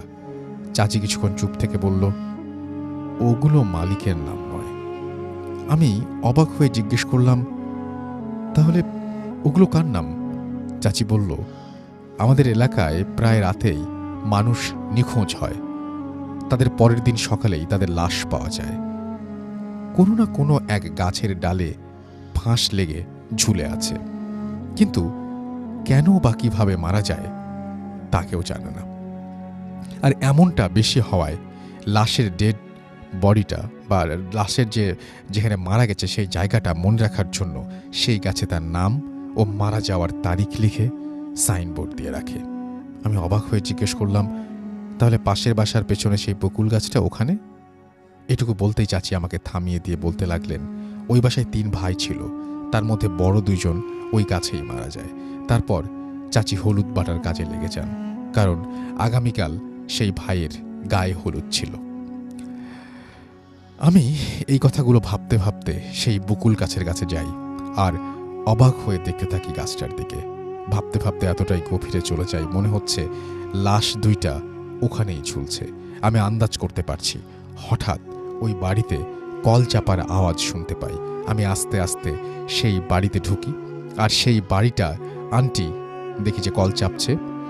আমি সালাম দিলাম। উনি আমাকে বললেন আরে তুমি ওদের মেহমান তাই না? আমি বললাম জি, সম্মতি দিলাম। উনি বললেন বসো। তো তুমি কি মনে করে আমাদের বাড়িতে? আমি বললাম এমনি একটু হাঁটছি, আসলে চেয়েছিলাম একটু ঘুরবো, কিন্তু চাচি যেতে মানা করলো, বলল এলাকাটা ভালো না, তাই আপনার সাথে গল্প করতে আসলাম। তারপর আমি আন্টিকে আমতামতা করে বললাম আন্টি আপনার বড় ছেলে মারা যায় কিভাবে? বলে আমি আন্টির দিকে তাকিয়ে বুঝলাম অনেক বড় ভুল একটা প্রশ্ন করে ফেলেছি। আন্টি কিছুক্ষণ আমার দিকে তাকিয়ে থেকে বলতে লাগলেন আমি আন্টির কথা স্বরূপ লিখছি, জানি না কি থেকে কি হয়ে গেল। বিকেলে ছেলেটা আমার বাজারে গেল আর ফিরে এলো না। রাতে অনেকক্ষণ অপেক্ষা করার পর অবশেষে ওর বাবাকে বলি ছেলের খোঁজ নিতে। তার বাবা তাড়াতাড়ি বাজারে গিয়ে তার বন্ধুর দোকানে গিয়ে তার ছেলের খোঁজ নেন, কিন্তু ওর বন্ধুরা বলল সে তো অনেক আগেই বাজার থেকে বাসার দিকে রওনা দিয়েছে, এখনো বাসায় যায় নাই। আঙ্কেল বললেন না, তাই তো আমি বাজারে এলাম। তারপর তার বন্ধুরা মিলে অনেক খোঁজাখুঁজি করলো, কিন্তু পেল না। পরদিন সকালে তার লাশ ওই বকুল গাছে ঝুলন্ত অবস্থায় পাওয়া যায়। তারপর বাড়িতে শোকের ছায়া নেমে আসে। বিকেলে ছেলের দাফন কাফন করার পর সবাই ঘরে বসে আছে। হঠাৎ রাত 12টার পর বাড়ির পেছনে সেই বকুল গাছ থেকে কারো হাঁটার আওয়াজ পাওয়া যায়। মনে হয় কেউ এই দিকেই আসছে। একটু পর আওয়াজটা থেমে যায়। হঠাৎ ঘরের পেছন থেকে কেউ ভাঙা গলায় বলে, মা। এরপর আওয়াজ শুনে আন্টি শোয়া থেকে উঠে বসে কান খাড়া করে আবার শোনার চেষ্টা করে। একটু থেকে আবার সেই আওয়াজটা আসে, মা। এবার আন্টি বুঝতে পারে এটা তার ছেলের গলা। আন্টি কিছু না বুঝেই খাট থেকে নেমে ছেলের কাছে ছুটে যায়। ঠিক এমন সময় বাকিরা সবাই তাকে টেনে ধরে ফেলে। আন্টি ছেলের নাম ধরে ডাক দেওয়ার আগেই তার আন্টির মুখ চেপে ধরে আর কানের কাছে ফিসফিস করে বলে, ও তোমার ছেলে নয়, আমাদের ছেলে মারা গেছে। ঠিক এমন সময় আবার আওয়াজ এলো, মা। তারপর আমার মেজো ছেলে বলে, কে কে ওখানে? তারপর আর কোনো আওয়াজ আসে না। তারপর থেকে প্রায় রাতে তাদের ঘরের পেছনে কেউ এসে টিনে টোকা দেয়। আবার মাঝরাতে কারো হাঁটার আওয়াজ পাওয়া যায়। একদিন আমার মেজো ছেলে তার রাতে টয়লেটে যায় কাজ, এবং টয়লেট থেকে ফেরার সময় সে কৌতূহলে গিয়ে দেখতে চায় যে কে ওখানে। টিনের গেটটা হালকা ফাঁকা ছিল। সেখানে চোখ রেখে দেখতে পায় সাদা কাপড় পরা একজন ওখানে হাঁটছে। একটু ভালো করে দেখার জন্য গেটটা খুলে আর একটু ফাঁকা করতে গেলে টিন থেকে একটা আওয়াজ বের হয়। আবার সাথে সেই অবয়বটার দিকে তাকায় আর সে দেখতে পায় সেই অবয়বটা আর কেউ নয়, তার বড় ভাই। এইটুকু দেখে সে সেন্সলেস হয়ে যায়। যখন তার সেন্স আসে তখন তার ঘরে আবিষ্কার করে সে নিজেকে, আর তার পাশে তার বাবা মা ছোট ভাইকে দেখতে পায়। তারপর সে সেন্সলেস হওয়ার কারণ জানতে চাইলে রাতের সব ঘটনা খুলে বলে। তারপর সবাই চিন্তায় পড়ে যায়, যাকে কিছুদিন আগে কবর দিয়ে আসলাম সে কিভাবে বাড়ির পেছনে হাঁটাহাঁটি করবে। কেউ কেউ বলে এটা খারাপ জিন। তারপর তার কিছু আগে আন্টির মেজো ছেলে বন্ধুদের সাথে আড্ডা দিতে থাকে এবং ফিরে আসে না। অনেক খোঁজাখুঁজির পর তাকে পাওয়া যায়। সবার মাঝে সেই একই চিন্তা বিরাজ করে। পরদিন সকালে সবার চিন্তাকে সঠিক করে সেই লাশ বকুল গাছে পাওয়া যায়। আন্টি এইটুকু বলেই আঁচল দিয়ে মুখ মুছতে লাগলেন। আমি তার আর কিছু জিজ্ঞেস করতে পারলাম না। চলে এলাম বাসায়। রাতে খাওয়ার পর আমি সেই ভাইকে রাতের কথা জিজ্ঞেস করলে সে আমাকে বলে, আমি টয়লেটে ঢোকার পর সে এদিক ওদিক তাকাতেই দেখতে পায় আমাদের ঘরের পেছন দিক দিয়ে একটা সাদা অবয়ব সোজা সেই বকুল গাছের দিকে চলে যায় এবং বকুল গাছের নিচে যে মিলিয়ে যায়। এটা দেখে সে খুব ভয় পায়, আর সে ভালো করেই জানে বকুল গাছের নিচে রাতে কে হাঁটে। আমি তাকে রাতের সেই টিনের আওয়াজের কথা বললে সে বলে, আমরা প্রায় এমন আওয়াজ শুনি। প্রথম ভয় লাগলেও এখন আর পাত্তা দিই না। তারপর আমি সেখানে 4-5 দিন থেকে ঢাকায় চলে আসি। এই ছিল ঘটনা। গুছিয়ে লিখতে পারলাম কিনা জানি না, ভুল হলে ক্ষমা করবেন। আর ঘটনাটা ভালো লাগলে পড়ে শোনাবেন। আমার ঘটনা ও লেখাগুলো ভালো লাগলে আমাকে জানাবেন, তাহলে উৎসাহের সাথে আরও ঘটনা লিখে পাঠাবো। আমার কাছে আমার নানুকে নিয়ে জিন সম্পর্কে বেশ কিছু ঘটনা আছে। ভূত এফএম দীর্ঘজীবী হোক। আমার নাম ও ঠিকানা গোপন রাখার অনুরোধ করছি। ওকে, আমি পড়লাম না। Thank you very much. এই ছিল ঘটনাটা, এবং আমরা চলে যাব আমাদের আফনান ভাইয়ের কাছে আরও একবার, এবং আফনান ভাই আপনার কাছে আরও একবার আর একটা ঘটনা শুনবো। আশা করছি এই ঘটনাটি আপনাদের ভালো লাগবে। তবে তার আগে একটু আমি আসলে কিছু কমেন্ট না পড়লেই মুশকিল, আমি একটু পড়ে ফেলি। আমি দেখতে পাচ্ছি যেখানে অনেকে লিখছেন, এবং আমাদের সাথে আছেন এই মুহূর্তে কামরুল ইসলাম, আফনান ভাইয়ের ঘটনা ভালো লাগছে। নাইম ইসলাম নাইম, অনেক জোস স্টোরি। এমডি মেহেদি হাসান আমাদের সাথে আছেন নারায়ণগঞ্জ থেকে। নয়ন আমাদের সাথে আছেন, এবং তিনি শুনছেন আমাদেরকে এই মুহূর্তে। আমাদের সঙ্গে আছেন দেখতে পাচ্ছি এমডি ফখরুল ইসলাম মাহিন। এছাড়াও আছেন আমাদের সঙ্গে আকবর হোসেন, বংশাল থেকে শুনছেন তিনি। এমডি আউলাদ হোসাইন, অনেকদিন পর একটা ভালো ইমেইল শুনলাম, সত্যি কিনা বুঝতে পারছি না কিন্তু ভালো লাগলো। নিঃসঙ্গ পানকৌড়ি বলেন সেকেন্ড ইমেলটা অনেক ভয়ঙ্কর। মাহিন খান হৃদয় বলছেন খুব ভয় লাগছে। তানভীর ফারাবি আমাদের সঙ্গে আছেন, প্রিন্স শহীদুল আমাদের সঙ্গে আছেন উসমান গনি, এছাড়াও জুবাইর আহমেদ রোমিও আমাদের সঙ্গে আছেন। সুপার হিট স্টোরি তিনি লিখেছেন, লিটন নাটোর থেকে লিখেছেন। দ্বিতীয় ইমেলটি অনেক ভয়ানক এবং রক্তহীন করা ছিল। তাহসান ইসলাম অনিল আমাদের সঙ্গে, অলি আমাদের সঙ্গে আছেন, এবং আমাদের সঙ্গে আছেন দেখতে পাচ্ছি নাইম ইসলাম নাইম আমাদের সঙ্গে আছেন দেখতে পাচ্ছি, মাহিন খান হৃদয়, হাসিবুর রহমান দীপু আমাদের সঙ্গে আছেন ইপন খান হৃদয়, এছাড়াও মোহাম্মদ সালমান খান আমাদের সঙ্গে আছেন, নাইভার ম্যান ইমন আমাদের সঙ্গে আছেন দেখতে পাচ্ছি, এছাড়াও প্রিন্স শহীদুল আমাদের সঙ্গে আছেন, লিটন আহমেদ শাহিদ আমাদের সঙ্গে আছেন, বাইজিদ আমাদের সঙ্গে আছেন, মোসাদ্দাম হুসাইন আমাদের সঙ্গে আছেন দেখতে পাচ্ছি, দেব অয়ন, এছাড়া আমাদের সঙ্গে আছেন জাহিদুল খান, সঞ্জিদা সুমি, মাহিন হৃদয় সহ আরও অনেকে আমাদের সঙ্গে আছেন। থ্যাংক ইউ ভেরি মাচ আমাদের সঙ্গে থাকার জন্য। আমাদের যে রেডিও ফুর্তির যে পেজটা সেখানে অনেকে আছেন, এবং মোমো আমাদের সঙ্গে আছেন এবং বলছেন থ্যাংক ইউ ব্যাক করার জন্য। লাস্ট ফ্রাইডে তিনি মিস করেছেন সেটা তিনি বলছেন। শিশির আহমেদ আমাদের সাথে আছেন। ইমেলটা সত্যি অনেক ভয়ের ছিল ভাইয়া, শুনে ভয় লাগছে। খন্দকার এমডি আচ্ছা এটা শিশির আহমেদ লিখেছেন আমাদেরকে। খন্দকার এমডি আসিফ রোহান আমাদের সঙ্গে আছেন মোহাম্মদ রকুনুজ্জামান, টাঙ্গাইল থেকে শুনছেন তিনি। PM মইনুল আমাদের সঙ্গে আছেন তারানা তানজুম, এছাড়াও আমাদের সঙ্গে আছেন দেখতে পাচ্ছি মেহরাজ হোসাইন, এছাড়াও আছেন আমাদের সঙ্গে নাহিদ মাহমুদ সিয়াম, আরিয়ান সজীব আমাদের সঙ্গে আছেন, মুক্তার হুসাইন আমাদের সঙ্গে আছেন, ইকবাল নয়ন আছেন আমাদের সঙ্গে, হায়াত ইসলাম হৃদয় আমাদের সঙ্গে আছেন দেখতে পাচ্ছি, আরফিন ফাহিম, এছাড়াও আমাদের সঙ্গে আছেন দেখতে পাচ্ছি শৌকত আহমেদ সহ আরও অনেকে। আমরা চলে যাব আবারও আপনার ভাইয়ের কাছে। আপনার ভাই, চলুন আপনার তৃতীয় ঘটনাটা শুনে আসি। থ্যাংক ইউ রাসেল ভাই আমাকে আবার সুযোগ দেওয়ার জন্য। জি ভাইয়া, এখন যেটি শেয়ার করবো এটা আমাদের রাজবাড়ির ঘটনা। জি, তো ঘটনাটি আসলে অনেক আগে, প্রায় আমাদের মুক্তিযুদ্ধের আগের ঘটনা। তো যার সঙ্গে ঘটেছিল ওনার নাম ছিল হচ্ছে জলিল। উনি পেশায় হলো কসাই ছিলেন। আচ্ছা, মানে ওনার প্রফেশনটা ছিল কসাই। বয়স খুব বেশি ছিল না, তো বয়স 20 থেকে 25-এর মধ্যে ছিল বয়স। ওনার বাড়ি ছিল রাজবাড়ির সদর থানার অধীনেই উড়াকান্দা নামক একটা জায়গা আছে। এটা একদম নদীর পাড়ে আর কি, রাজবাড়ি একদম পাশে। তো রাজবাড়িটা পদ্মা নদীর পাশে অবস্থিত, বেশ একদম নদীর কাছাকাছি ওনার বাড়ি ছিল। উনি সাধারণত সন্ধ্যার পরে সাইকেল চালিয়ে বাসায় চলে যেতেন। মানে এটা ছিল তার দৈনন্দিন মানে একটা কাজ আর কি।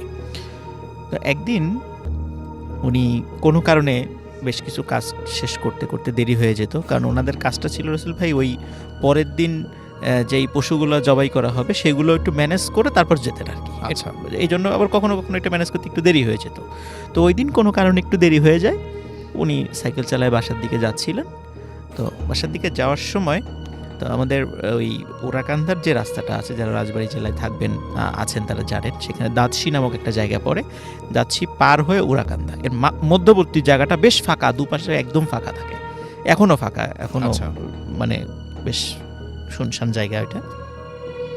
তো উনি যখন যাচ্ছিলেন তখন চাঁদের আলো, তো হঠাৎ করে দেখলেন রাস্তার পাশে একটি বিড়াল, এবং ওই বড় বিড়ালের সাথে ছোট ছোট বাচ্চা বিড়াল, মানে ওটা হলো মা বিড়াল, সাথে 4-5টা তার বাচ্চা আর কি। তো রাস্তার পাশে মানে খেলা করছে আর কি। জি, আসলে উনি যেহেতু মানে অনেক সময় দেখা যাচ্ছে যে আমরা ভাইয়া যখন রাস্তাতে যাই কোনো কারণ ছাড়াই দেখা যায় একটা কুকুর যাচ্ছে, কুকুরকে আমরা একটা ঢেল মারি, অথবা আমরা কোনো বিড়ালকে আঘাত করি। এটা কিন্তু আমাদের অনেকেরই এই বদ অভ্যাসটা আছে। উনি যখন সাইকেল চালিয়ে যাচ্ছিলেন তো ওনার মধ্যে হঠাৎ করে একটা মানে দুষ্টু চিন্তা মানে মাথায় চেপে বসে। উনি করলেন কি, সাইকেলটা হঠাৎ করে ওই যখন দেখলেন কাছাকাছি চলে আসছে, বিড়াল রাস্তা থেকে সরে না, তখন উনি ওই দুষ্টু চিন্তাটা মাথায় আসে, উনি করে কি সাইকেলটা বিড়ালের গায়ের উপর দিয়ে চালাইতেন। আচ্ছা, উনি মনে করছে এটা একটা ফান হিসাবেই নিয়েছেন আর কি। মানে স্বাভাবিকভাবে আমরা পশুদেরকে আঘাত করি, উনি ওইভাবেই একটা ফান মজা হিসাবে এটা নিয়েছেন আর কি। তো উনি যখন এই কাজটি করেন, একবার পিছন দিকে তাকান, তখন দেখলেন যে ওই বড় বিড়ালটা খুব ছটফট করছে। মানে একটা পশুকে যদি জবাই করে ফেলা হয় তখন দেখা যায় যদি যেমন ছটফট করে, লাফালাফি করে, বিড়ালটা ওইভাবে ছটফট করছে। তখন উনি একটু খুশি হন যে যাক, আঘাত দিতে পারছি, ভালো, রাস্তার পাশে থাকবেই কেন, এরকম একটা ভাব আর কি ওনার। তো উনি বাড়িতে চলে যান। তো এরপর রাসেল ভাই মানে যেটা হয় আর কি, এরপরই থেকে আসলে ঘটনাটা শুরু। আচ্ছা, তবে এই বিড়ালের সাথে কি ঘটনাটা ঘটেছিল সেটা আমি একটু বলে তারপর আমি মূল ঘটনাতে যাব। ওখানকার স্থানীয় যারা লোক যারা কৃষি কাজ করতো, জি। যখন ভোরবেলা তারা কৃষি কাজ করার জন্য এসেছে, তখন দেখে যে একটি বিড়াল এরকম মৃত অবস্থায় পড়ে আছে এবং 4-5টা বাচ্চা ওই বিড়ালের ডেড বডির পাশে বসে আচ্ছা। আছে। এখন যে লোকই মানে ওই বিড়ালটা রাস্তা থেকে সরাতে যায়, ওই বাচ্চাগুলো সরাতে দেয় না, মানে কিছুতেই ওখান থেকে সরাতে দেবে না। আচ্ছা। তখন মানে ওরা বাচ্চাগুলো হয়তো বা বুঝতে পারছে এই ডেড বডিটা নিয়ে হয়তো বা ওরা কোথাও ফেলে দেবে, কিন্তু কোনো একজন ব্যক্তি ফজরের নামাজ পড়ে যখন আসছিলেন তখন দেখলেন এই অবস্থা, তখন বললেন যে এই বিড়ালটাকে এইভাবে ফেলে দেওয়া ঠিক হবে না, তো এটাকে আমরা দাফন করে দিই, মানে আচ্ছা। এমনি মাটিতে দাফন করে দিই। তখন উনি নামাজ পড়ে আসছিলেন, তখন অদ্ভুত ব্যাপার, উনি যখন ওই বিড়ালটার গায়ে হাত দিয়েছেন তখন ওই বাচ্চা বিড়ালগুলো কিচ্ছু বলেনি, এবং যখন ওই বিড়ালটাকে নিয়ে যাচ্ছিল বাচ্চা বিড়ালগুলো পিছনে পিছনে যাচ্ছিল। যখন গর্ত করে, মানে ওই সময় স্থানীয় যারা ওই সময় উপস্থিত ছিলেন তাদের বর্ণনা অনুযায়ী যখন গর্ত করে বিড়ালটাকে মাটিতে পুঁতে দেওয়া হলো, তখন ওই বাচ্চা বিড়ালগুলো ওই মা বিড়ালের কবরের উপরে, মানে বিড়ালের যে কান্নাটা আর কি, সে মানে এটা খুব হৃদয় বিদারক একটা দৃশ্য ছিল। তো যাই হোক রাসেল ভাই, এরপরে কিন্তু ওই বাচ্চা বিড়াল মানে কয়েকদিন দেখা গিয়েছিল যে ওই মা বিড়ালের ওই কবরের কাছে এসে কান্নাকাটি করতে বা ওখানে, এরপর থেকে আর কখনো ওই বাচ্চা বিড়ালগুলোকে আর দেখা যায় নাই। আচ্ছা। এরপরে রাসেল ভাই যেটা হয় সেটা হচ্ছে যে ওই যেই জলিল যার কথা বললাম, যিনি ওই সাইকেলটা চালিয়ে দিয়েছেন, তার উপরে ওনার স্ত্রী আবার সন্তান সম্ভব ছিলেন। আচ্ছা। যখন ওনার স্ত্রী ওই সময় 8 মাসের হয়তো প্রেগনেন্সির ওই সময়টা ছিলেন, যখন 2 মাস পরে সন্তান ভূমিষ্ঠ হয়, তখন যে অদ্ভুত ব্যাপার যেটা খেয়াল করা যায় সেটা হলো ওই বাচ্চা মনে হয়েছিল যে ওই মায়ের পেটেই মানে তার মেরুদণ্ডটা মুচড়ে ভেঙে দিয়েছে। আচ্ছা। এবং মৃত অবস্থায় সন্তান প্রসব হয়। তো এটা বলে যে এইভাবে তো হওয়ার কথা না, সবাই বলে যে এতদিনের যারা ওখানে ধাত্রী যারা ছিলেন বলে যে আমরা তো কখনো এরকম দেখি নাই, তারপরে হতেই পারে, কোনো কারণে হতেই পারে, হয়তো বা উনি আঘাত পেয়েছিলেন বা পড়ে গিয়েছিলেন, বলে যে এই কারণে হয়তো বা হতে পারে। আচ্ছা। তো এখানে এই বিষয়টা সবাই মোটামুটি শুরুর দিকে স্বাভাবিকভাবে নিয়েছিলেন। আর আসলে ভাই উনি ওই যে বিড়ালের গায়ের উপর দিয়ে চালিয়ে দিয়েছিলেন, এটা কিন্তু কাউকে বলেন নাই, কারণ এটা উনি এতটাই স্বাভাবিকভাবে নিয়েছেন যে এটা কাউকে বলার উনি প্রয়োজন মনে করেন নাই। আচ্ছা। এরপর থেকে রাসেল ভাই ওনার বাসায় কিছু অদ্ভুত ঘটনা ঘটতে থাকে। সেটা হলো মানে দিনের বেলা হোক বা রাতের বেলা হোক, কিছু বিড়ালের উপদ্রব শুরু হয় ওনার বাড়িতে। আচ্ছা। তো বিড়ালগুলো কিছু খায়ও না, কাউকে ক্ষতিও করে না, শুধু বাসার আশেপাশ দিয়ে ঘোরাঘুরি করে। আচ্ছা। এবং ওদের খাবার দিলেও কিছু খায় না এবং কাউকে মানে অ্যাটাকও করে না। তো ওরা এটাও বিষয়টাকে আসলে স্বাভাবিকভাবে নিয়েছে বাড়ির সদস্যরা, এটা হতেই পারে, অনেক সময় এরকম বিড়াল টিড়াল আসে। কিন্তু দেখা যাচ্ছে কিছুদিন পর মানে বিড়ালের আনাগোনাটা একটু বেশি হয়ে যাচ্ছে। প্রথম দিকে 2-3টা ছিল, পরে 4-5টা, তারপরে 10টা, 12টা, 16টা, 20টা, এরকম করে আস্তে আস্তে মানে বাড়ছে। মানে বিড়ালটা এমন একটা অবস্থা যে বাড়ির চারদিকে বিড়ালগুলো থাকে, কিন্তু বাড়ির কাউকে ক্ষতিও করে না। কিন্তু মানে খুবই একটা অদ্ভুত ব্যাপার যে এত বিড়াল ওই বাড়িতে কোথা থেকে আসছে। এর মধ্যে রাসেল ভাই একদিন মানে ওই জলিল যিনি, উনি রাতের বেলা, কারণ গ্রামের বাড়িগুলোতে সাধারণত ওয়াশরুমগুলো বাইরে থাকে, তো উনি রাতের বেলা ওয়াশরুমের জন্য বাইরে বের হন। সময়টা ছিল তখন শীতকাল। তো উনি হাতে একটা হারিকেন ছিল। আচ্ছা। তো হারিকেনটা নিয়ে বের হন।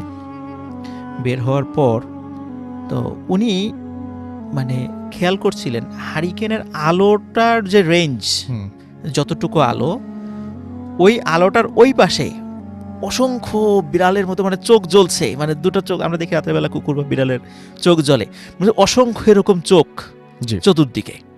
আচ্ছা। কিন্তু আলোটার কাছে আসতে পারছেন, মানে আলোর মধ্যে আসছে না, আলোটার ওই পাশে আছে।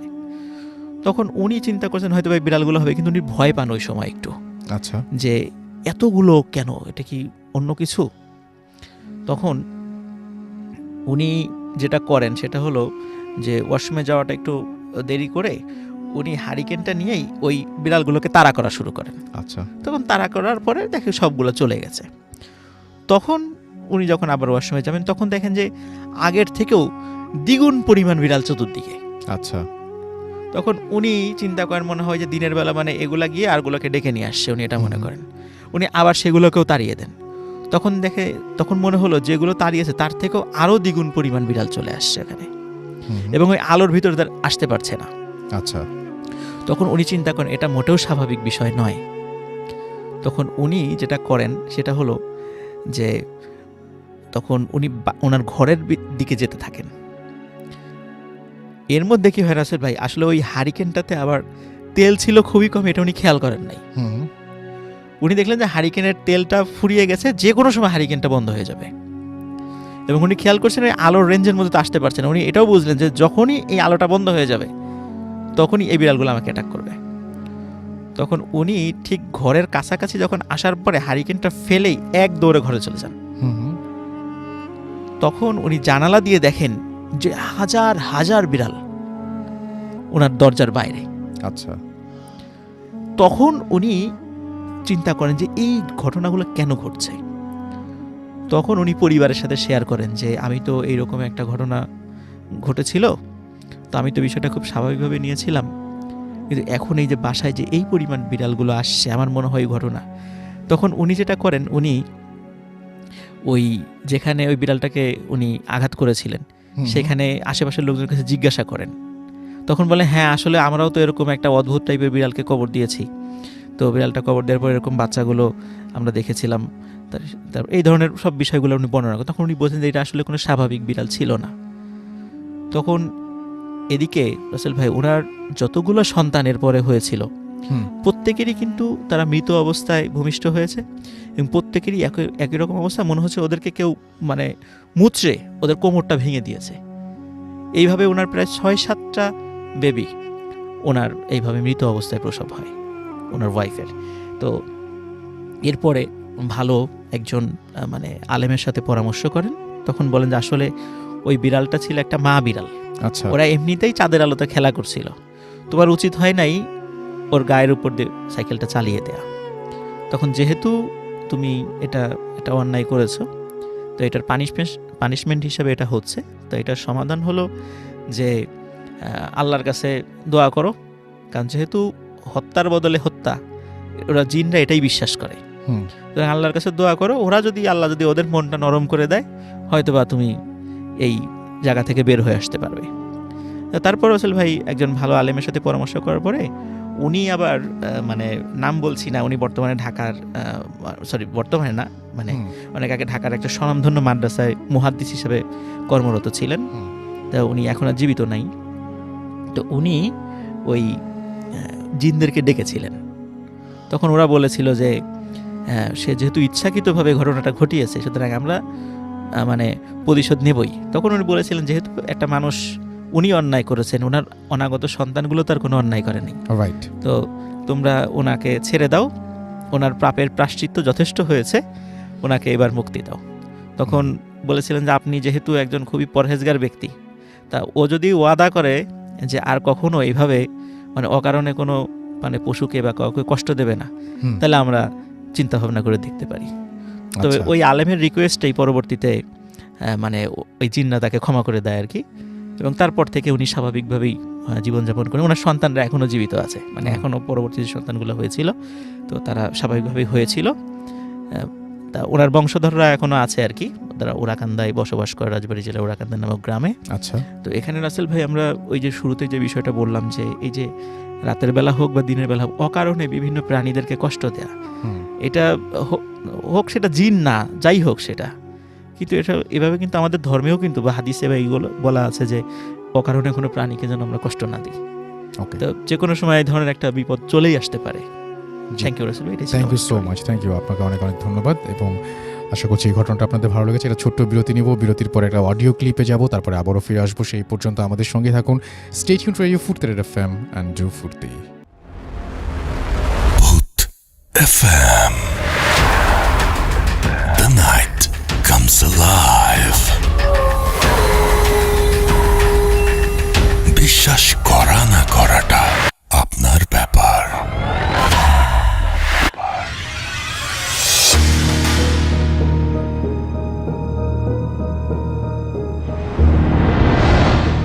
আসসালামু আলাইকুম রাসেল ভাই। সো আমি যে আমার ঘটনাটা শেয়ার করতে যাচ্ছি সেটা সম্ভবত 2011 or 12-এর দিকে, আমি এক্স্যাক্টলি মনে করতে পারছি না। আর আমার যে ঘটনাটি এটা আসলে ভূত এফএম মানে রাসেল ভাইকে নিয়ে। আমি আজও জানি না যে আমার ঘটনাটি কি কোনো ভৌতিক বা কোনো ভূত সম্বন্ধনীয়, বা এতটুকু আমি বলতে পারবো যে ঘটনাটি খুবই ইন্টারেস্টিং। সো আমি যখন বাংলাদেশে ছিলাম লাইক 2000, আমি ভূত এফএম শোনা শুরু করি লাইক 2011 থেকে। সো আমি এমন একটি এপিসোড মিস হতো না, সবসময় শুনতাম। এক কথায় আমি খুব বড় ফ্যান হয়ে গেছিলাম ভূত এফএম এর। সো এক্স্যাক্টলি আমি সালটি মনে হচ্ছে না আমার, মেবি 2012 অথবা 13-এর দিকে একটি এপিসোডে রাসেল ভাই আপনি বলেছিলেন যে, আপনি কি জোকস করে বলেছিলেন নাকি সত্যি বলেছিলেন জানি না, আপনি বলেছিলেন যে যদি তুমি ভূত দেখতে চাও তাহলে রাত্রে বাথরুমে গিয়ে তুমি তোমার লাইট অফ করে 1 মিনিট অথবা 3 মিনিট এই যে মিররের সামনে দাঁড়ানোর জন্য, তারপর কি হয় সেটা আপনাকে জানানোর জন্য। আমি আসলে বুঝেছিলাম যে আপনি ব্যাপারটা আসলে মজা করেই বলেছিলেন, আমি ট্রাই করার জন্য জিনিসটা করেছিলাম। আমি তো মানে মনে মনে হাসছিলাম যে এইটা আবার হয় নাকি, এইটা রাসেল ভাই কি বলেছিলেন। সো আমি এক্স্যাক্টলি যখন ট্রাই করলাম তখন লাইক যখন আমি বাথরুমের লাইটটি অফ করলাম, and then I was standing like 1 minute, not even 1 minute, it was like 30 seconds. Then what happened that তখন কি হয়েছিল যে আমি আসলে এটা কল্পনাই করতে পারছিলাম না যে এটা কি সত্যি আমার সাথে ঘটেছিল। আর আমি এখনো এক্স্যাক্টলি আমার ফেসটা আমার মনে আছে যে আমি দেখলাম যে হঠাৎ করে একটা মানে আমরা গ্রামের লোকজন যাকে পাগল বলি, মানে একটা লোক বলি পাগল, লাইক বস্তা টাইপের কিছু একটা পাড়াফিরা কাপড় পিন্দে আবার পরে, ওরকম একটা লোক আমাকে বো সামথিং এরকম মানে জানলার ভিতরে থেকে মানে exactly soundless, like he didn't do it like sound, but he was just booed me, and then I was really scared, and then what I did, I ran away to my room. So আমি তখন এত ভয় পেয়েছিলাম যে আমি এক দৌড় দিয়ে আমার রুমে যাই। তারপর আমি রুমে গিয়ে আমার লাইট অফ করে কি করি, তখন সম্ভবত কোনো একটা ম্যাচ হচ্ছিল, লাইক ক্রিকেট ম্যাচ অথবা সাকার ম্যাচ। তখন আমি লাইক ব্যাপারটা ভুলে যাই। তারপর আমি ওই যে ম্যাচটা দেখতে শুরু করি, সম্ভবত বাংলাদেশের ম্যাচ ছিল অথবা কোনো একটা সাকার ম্যাচ ছিল। তারপর আমি ব্যাপারটা সম্পূর্ণ ভুলে যাই। তারপর কি হয়, তখন আমি আমার নিয়ম মাফিক আমি ঘুমিয়ে পড়ি লাইক ঘড়ি 12টা 1টা অথবা 2টার দিকে। আমি আবার বলছি যে আমি যখন ঘুমিয়ে পড়ি তখন আমার ঘটনাটি সম্পূর্ণ আমি ভুলে যাই। আমার তখনও কোনো কিছু মনে নাই যে এইটা আমার সাথে ঘটেছিল, বিকজ আমি ওই যে সাকার ম্যাচ অথবা ক্রিকেট ম্যাচ দেখতে মগ্ন ছিলাম। তারপর আমি সব কিছু ভুলে যাই। তারপর যখন ঘুমানোর পর যা হলো, আমি ওই দিন যেটা স্বপ্নে দেখলাম, আমি আজও এই স্বপ্নটা বলতে পারি না। ইভেন আমি ইউএসএ আসার পরে আমার একটা অ্যাসাইনমেন্ট ছিল about something happened in your life which changed you or which changed your mind. So আমি অ্যাসাইনমেন্টটি এই সম্পর্কে লিখেছিলাম। ইভেন আমার টিচারও এইটা লাইক করেছিল এবং আমাকে নিয়ে এক্সট্রা কোয়েশ্চেন করেছিল about something like that. So যেটা হয়েছিল ওই দিন রাত্রে, আমি যা স্বপ্নে দেখলাম যে আমি কোথাও একটা নদীর পাশ দিয়ে হাঁটতেছি একা একা। এখন যখন আমি নদীর পাশ দিয়ে আসলাম, হঠাৎ আমি দেখলাম যেখানে একটা খুব বড় একটা জাহাজ, এবং এইটা সম্ভবত 6-7 স্টোরি, লাইক 6 থেকে 7 তলা জাহাজ এরকম হবে। তখন আমি কি করলাম, যখন হাঁটতে হাঁটতে আমি একা একা ওই জাহাজটিতে উঠলাম। তারপর এক করে আমি একেবারে জাহাজের উপরে লাইক 7 তলা অথবা 8 তলা এখানে গেলাম। তারপর গিয়ে আমি দেখলাম এখানে প্রচুর লোক এখানে চিল করছে। ওইখানে তারা like they have like a good moment, they are chilling something like that. So আমি বিষয়টা আমি মোমেন্টটা এনজয় করতে লাগলাম। তারপর হঠাৎ কি দেখলাম, ওই জাহাজের একটা কোনায় একজন কাপল লাইক তারা স্বামী স্ত্রী এবং একটা বাচ্চা ছেলে লাইক তাদের খুলে, এবং তারা ওইখানে লাইক একা একা তাদের গল্প গুজব করছে। তারপর আমি তাদের পাশে কি জন্য আমি গেলাম, আমি নিজে জানি না। তারপর কি হলো, তাদের খুলে যে বাচ্চাটি ছিল বেবি, ওইটা তাদের হাত থেকে পানিতে পড়ে যায়। তারপর মানে মোমেন্টটা লাইক সম্পূর্ণ একবারে সাইলেন্ট এবং ভেরি স্যাড মোমেন্ট হয়ে যায়। সব মানুষ একেবারে লাইক নিস্তব্ধ হয়ে যায় ওই ঘটনার পর। আর ওই যে বাচ্চাটার মা ছিল, উনি তো কাঁদতে কাঁদতে একবারে বেহুশ। তারপর আমি ওই সময় লাইক শক হয়ে গেছিলাম, কি করব আমি বুঝতে পারছিলাম না। তারপর তখন হঠাৎ আমার একটা চোখ পড়লো একটা লোকের দিকে। ওই যে সেম লোকটা আমি আয়নায় দেখেছিলাম, ওই লোকটাই ওইখানে লাইক ওইটা আমার দিকে তাকাচ্ছিল। আমি ওইটা দেখার পর মানে স্বপ্নের মধ্যে আমি খুব বেশি ভয় পাই। তারপর তাড়াতাড়ি আমি জাহাজ থেকে নেমে দৌড় দিই, এবং আমি দৌড় দিতে পিছনে আর মানে আমি পিছনে তাকানোর আর কোনো সাহসই পাচ্ছি না, আমি দৌড় দিতেছি। তারপর কি হচ্ছে রাসেল ভাই, অনেক দৌড়ানোর পর আমি যখন পিছনের দিকে তাকালাম, তখন দেখলাম যে লোকটা আর নেই। তারপর হঠাৎ আমি কি দেখলাম যে আমার সামনে একটা বাস, ছোট্ট একটা রাস্তা, আর ওইখানে একটা বাস আমার সামনে। তারপর আমি বাসটা পাইতে পেতেই আমি বাসে উঠে গেলাম। তারপর মানে আমি মনে মনে বললাম বেঁচে গেল, মানে আমি খুব আনন্দ বুক করলাম মনে মনে যে আমি বেঁচে গেলাম এইরকম একটা ইনসিডেন্ট থেকে। তারপর আমি কি করছিলাম, আমি ওই যে বাসের একটা জানালার সাইডে বসছিলাম।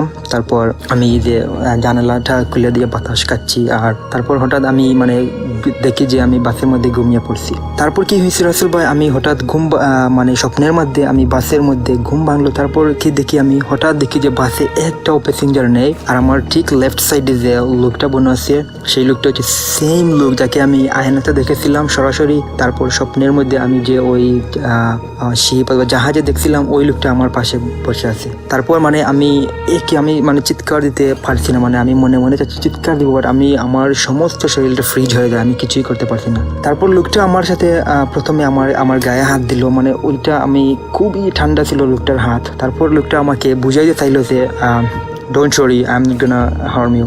মানে লোকটা আমাকে এটা বুঝাইতে চাইলো যে চিন্তার কোনো কারণে আমি তোমার কোনো ক্ষতি করবো না। তারপর লোকটা একটাই কথা আমাকে বলেছিল, ওই যে তার মানে স্বপ্নের মাধ্যমে লোকটা আমার হাতে কোনো একটা জিনিস দিছিল। তারপর লোকটা ওই একটাই কথা আমাকে বলেছিল, লাস্ট সেন্টেন্স যেটা বলে, ওই সেন্টেন্স আমি ওইটা লিখে রাখছি, এবং ওই সেন্টেন্সটা আসলে খুবই উপকারী আমি মনে করি আমার লাইফের জন্য। যে লোকটা যে সেন্টেন্সটা বলেছিল যে, সো বেসিক্যালি লোকটা বলছিল যে এই যে পৃথিবী, মাটি, মানুষ, নদী, পাহাড়, পর্বত, যা কিছু আছে, যা কিছু আমরা দেখতে পাই বা না দেখতে পাই, সব কিছুই সৃষ্টি হয়েছে একটা রিজনে। আর এই সব কিছুই এমনিতেই কখনো সৃষ্টি হয় না, সব কিছু সৃষ্টি করার একটা উদ্দেশ্য রয়েছে। আর যেই এই সব কিছু সৃষ্টি করেছেন তিনি হচ্ছেন সেই মহান সত্তা। সো এটাই ছিল ভাই আমার ঘটনা। যদি ভালো লাগে শেয়ার করবেন, and advance thank you so much for sharing. And আমি আগে বলেছি ভাই, এটা ভৌতিক ঘটনা কি না তা আমি জানি না, তবে obviously I think it's interesting event and you guys like it. Boot FM. The night comes alive. বিশ্বাস করা না করাটা আপনার ব্যাপার।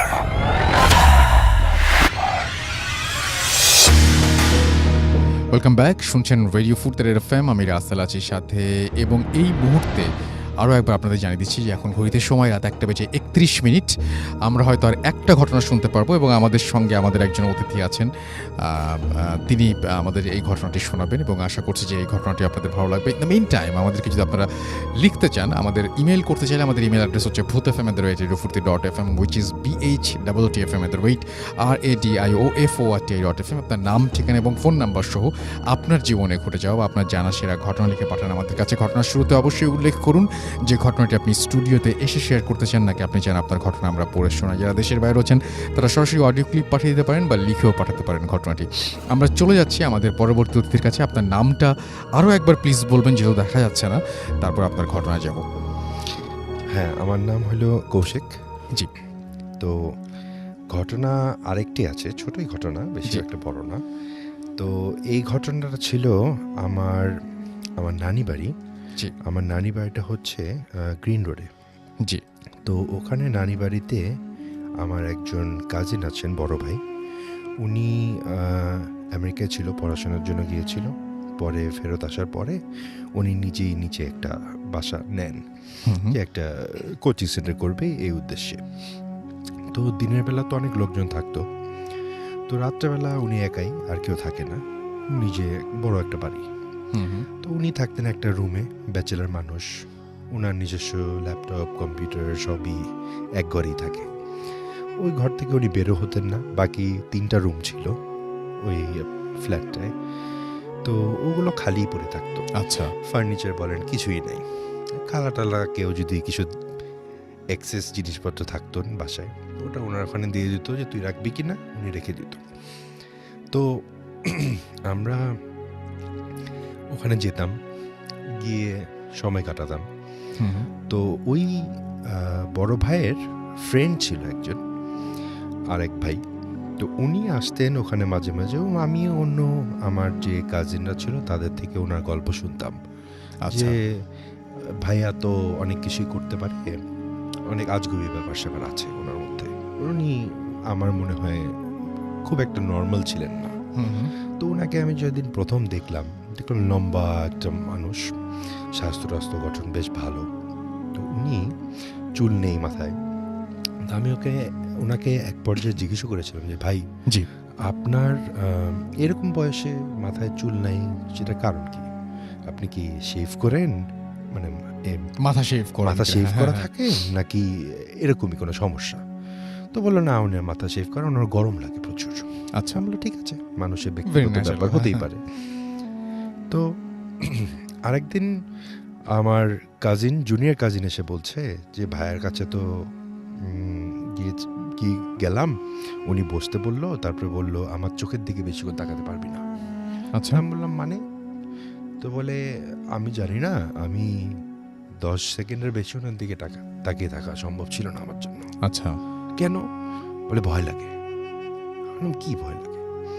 তো তারপরে টার্গেট করলাম, ঠিক আছে ভাইয়া আসলে আমি একদিন নিজেই ওনাকে বলবো যে ভাইয়া আপনি আমার চোখের দিকে তাকান, বা আমি আপনার চোখের দিকে তাকাই, দেখি আপনি পারেন কি, আমি পারি কি না। তো উনি আসলেন, আমি প্রস্তাব দিলাম যে ভাইয়া আমি আপনার চোখে নাকি বেশিক্ষণ তাকাতে পারে না, আমার কাজিন বলছিল, আমি আজকে এটা করব। আচ্ছা। তো উনি তাকে বলল না, এটা সবার জন্য না, তোমার জন্য, তোমার সাথে এটা হবে না। ভালো কথা, ঠিক আছে। একটু দুঃখই পেলাম যে সবাই বলছে বাড়ানো কথা না, আসলে কি। আরেকদিন শুনেছিলাম আমার কাজিনের বাসায় পুরনো এক ওই যে মাটির তৈরি জিনিসপত্র থাকে না, গ্রামে পাওয়া যায়, এরকম একটি ঘোড়া, মাটির তৈরি ঘোড়া ছিল। আচ্ছা, যে পুতুল বা আরো কিছু পুতুল বা পোড়ামাটির এরকম যেগুলো type-এর। পাওয়া যায়। জি, হ্যাঁ জি, জি। হ্যাঁ হ্যাঁ। ওটা আবার একটু আধ্যাত্মিক দেখতে, সাদা রঙের পেইন্ট করা। তো একদিন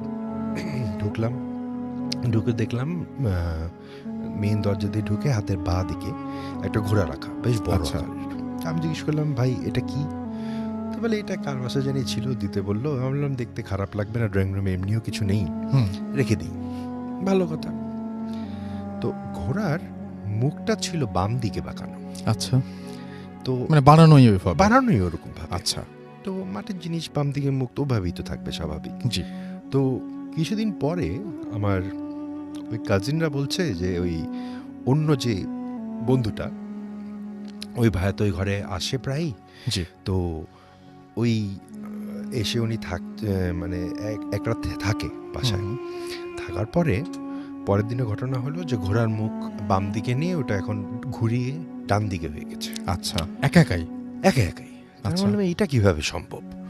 তো পরে আমি গেলাম, আমি কিছুদিন তখন ঢাকার বাইরে ছিলাম, তখনকার শোনা ঘটনা। পরে গেলাম, যাওয়ার পরে দেখলাম না, ঘোড়াটা আর নেই, উনি এটা সরিয়ে রেখেছে। এবং তারাও মুখে বললো, আমার কাজিন যে থাকে সেও বললো হ্যাঁ এরকম ঘটনা ও ছিল, তারপরে এরকম একটা ঘটনা হয়েছে, তারপরে আমি ভয়ে ওটা সরে ফেলছি। তখনও একটু ব্যাপারটা খটকা লাগলো যে কি বলে এরা। আর আরেকটা ঘটনা ছিল, মানে যেটা শুনেছি সেটা হলো সেই বন্ধু, উনি যখন থাকতেন উনি নাকি সারা রাত ঘুমোতে পারে না। আচ্ছা। উনি সারা রাত জেগে গিটার বাজাতে হতো। ওনাকে জানি কে বলে গিটার বাজাতে, এই জন্য উনি গিটার বাজায়। আচ্ছা। এটাও শোনা। তো এইগুলো হলো ডেভেলপমেন্ট স্টোরি, যেগুলো শুনে তারপরে একদিন এক কারণে, কোনো একটা কারণবশত ওই ঘরে, ওই ফ্ল্যাটে আমাদের থাকতে হবে। আচ্ছা। রাত্রে হয়ে গেছে, আমিও বাসায় যাইনি। তো আমার সেই কাজিনের ছোট ভাই, সে এবং আমরা শুভ হলো পাশের রুমটায়। আচ্ছা। আর কাজিনের রুমে উনিই ছুবেন। তো শোয়ার আগে আমার ওই সেই ছোট কাজিনটা, সে আবার একটু ভীতু প্রকৃতির। তো সে শোয়ার আগে আমাকে বলছে, কৌশিক তুমি আমার সাথে থাকো, কারণ এখানে তো অনেক কিছু শুনছি, তো আমি তো একটু ভয় পাচ্ছেন। আরে সমস্যা নেই, কি আর হবে, চলো ঘুমাই। তো শুতে গেলাম, আনুমানিক মনে হয় রাত 1টা বা 1:30টার দিকে গল্প করে আমরা ঘুমাতে গেলাম। তখন শোয়ার কিছুক্ষণ পরে শুনি গিটারের শব্দ, হালকা একটা গিটারের শব্দ কানে আসছে। আমি শুনে কিছু বলার আগেই আমার কাজিন ঘুরে আমাকে বলতেছে, তুমি শুনছো? আমি বললাম কি আওয়াজ পাওয়া যাচ্ছে একটা? বলে হ্যাঁ, গিটারের শব্দ, একই সুর। পাচ্ছ? আমি বললাম হ্যাঁ পাচ্ছি। ও উঠে বসলো, উঠে বসে লাইট অন করলো, লাইট আর বন্ধ করা যাবে না, এই ঘরেও থাকা যাবে না, চলে যাই। আমি বললাম আরে থাকো, 2 মিনিট থাকো, দেখো না কি হয়। হ্যাঁ, তা আমি যেটা বললাম, আমার এগুলো বিষয়ে ভয় একটু কম, কিন্তু তখন একটু চিন্তা আসলো যে গিটারের শব্দ হয়তো আশেপাশে কেউ বাজাচ্ছে, হুম, ওটার আওয়াজ হবে। কিন্তু মজার বিষয়টা এটা ছিল, যেটা সন্দেহজনক, যে একই সুর হুম, বারবার কেন বাজবে, সেটাই।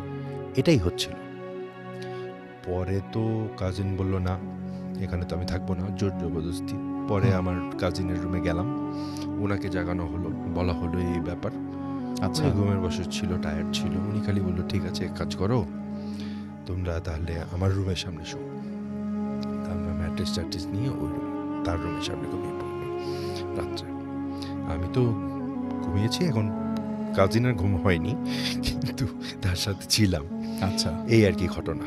Thank you so much, thank you, অনেক ধন্যবাদ আপনাকে। এবং আমি দেখতে পাচ্ছি যে আমাদের এখানে টুইটারে অনেকে লিখছেন।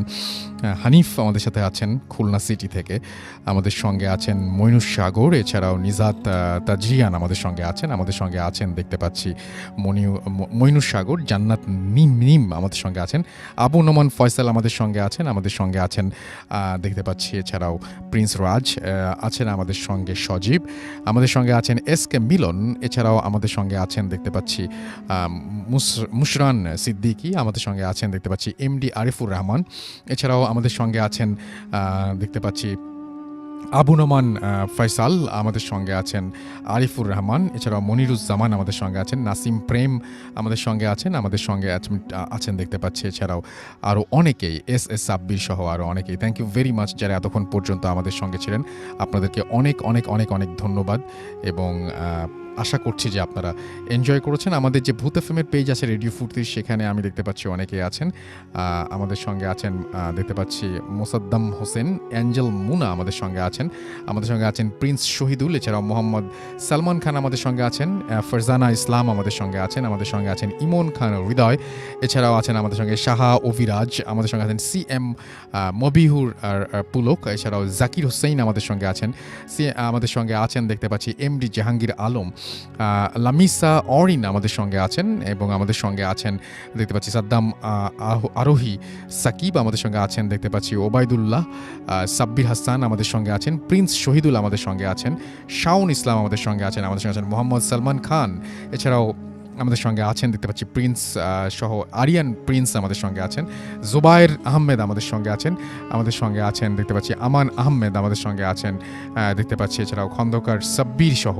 আরও অনেকে। থ্যাংক ইউ ভেরি মাচ যারা এই পেজটাতে ছিলেন। রেডিও ফুর্তির যে পেজটা, সেখানেও দেখতে পাচ্ছি আমাদের সঙ্গে অনেকেই আছেন এই মুহূর্তে, এবং আমাদের সঙ্গে আছেন দেখতে পাচ্ছি এই মুহূর্তে যারা, তাদের মধ্যে আরিয়ান সজীব আমাদের সঙ্গে আছেন, সোহানুর রহমান, বোরহান কবির আমাদের সঙ্গে আছেন দেখতে পাচ্ছি, MD শিমুল সিম, এছাড়াও মুখতার হোসেন আমাদের সঙ্গে আছেন, উৎস কুমার দে আছেন আমাদের সঙ্গে, নাইম হাসান আছেন আমাদের সঙ্গে, সুমন মণ্ডল আছেন, মেহেদি CSK আমাদের সঙ্গে আছেন, আবু নোমান ফয়সাল আমাদের সঙ্গে আছেন, আরিয়ান সজীব, সিয়াম আহমেদ তন্ময় আছেন আমাদের সঙ্গে, অভিরূপ পল, এছাড়াও আমাদের সঙ্গে আছেন দেখতে পাচ্ছি, এছাড়াও আরও অনেকেই, ইকবাল নয়ন আমাদের সঙ্গে আছেন, পবিত্র পোদ্দার আমাদের সঙ্গে আছেন ফারদিন হক, সামান্তা মেহজাবিন অমি আমাদের সঙ্গে আছেন, আশিক মাহমুদ নীল আমাদের সঙ্গে আছেন কমান্ডো সাইফুল, এছাড়াও আমাদের সঙ্গে আছেন দেখতে পাচ্ছি সাকিব সতীনাথ সহ আরও অনেকে। থ্যাংক ইউ সো মাচ যারা এতক্ষণ পর্যন্ত আমাদের সঙ্গে ছিলেন। আমাদেরকে ইমেইল করার অ্যাড্রেসটা হচ্ছে bhutfm@radiofurti.fm, which is bhwtfm@radio.fm। আপনার নাম, ঠিকানা এবং ফোন নাম্বার সহ আপনার জীবনে ঘটে যাওয়া সেরা ঘটনা লিখে পাঠিয়ে দিন আমাদের কাছে। ঘটনার শুরুতে অবশ্যই উল্লেখ করুন যে ঘটনাটি আপনি স্টুডিওতে এসে শেয়ার করতে চান, নাকি আপনি চান আপনার ঘটনা আমরা পড়ে শোনাই। যারা দেশের বাইরে রয়েছেন তারা সরাসরি অডিও ক্লিপ পাঠাতে পারেন বা লিখেও পাঠাতে পারেন ঘটনাটি আমাদের কাছে। কথা হবে আবারও আগামী শুক্রবার। সেই পর্যন্ত সবাই ভালো থাকবেন, সুস্থ থাকবেন, সুন্দর থাকবেন, মোস্ট ইম্পর্টেন্টলি ফুর্তিতে থাকবেন। আজকের মতো এখানেই শেষ করছি, টাটা। Radio Furti 88 FM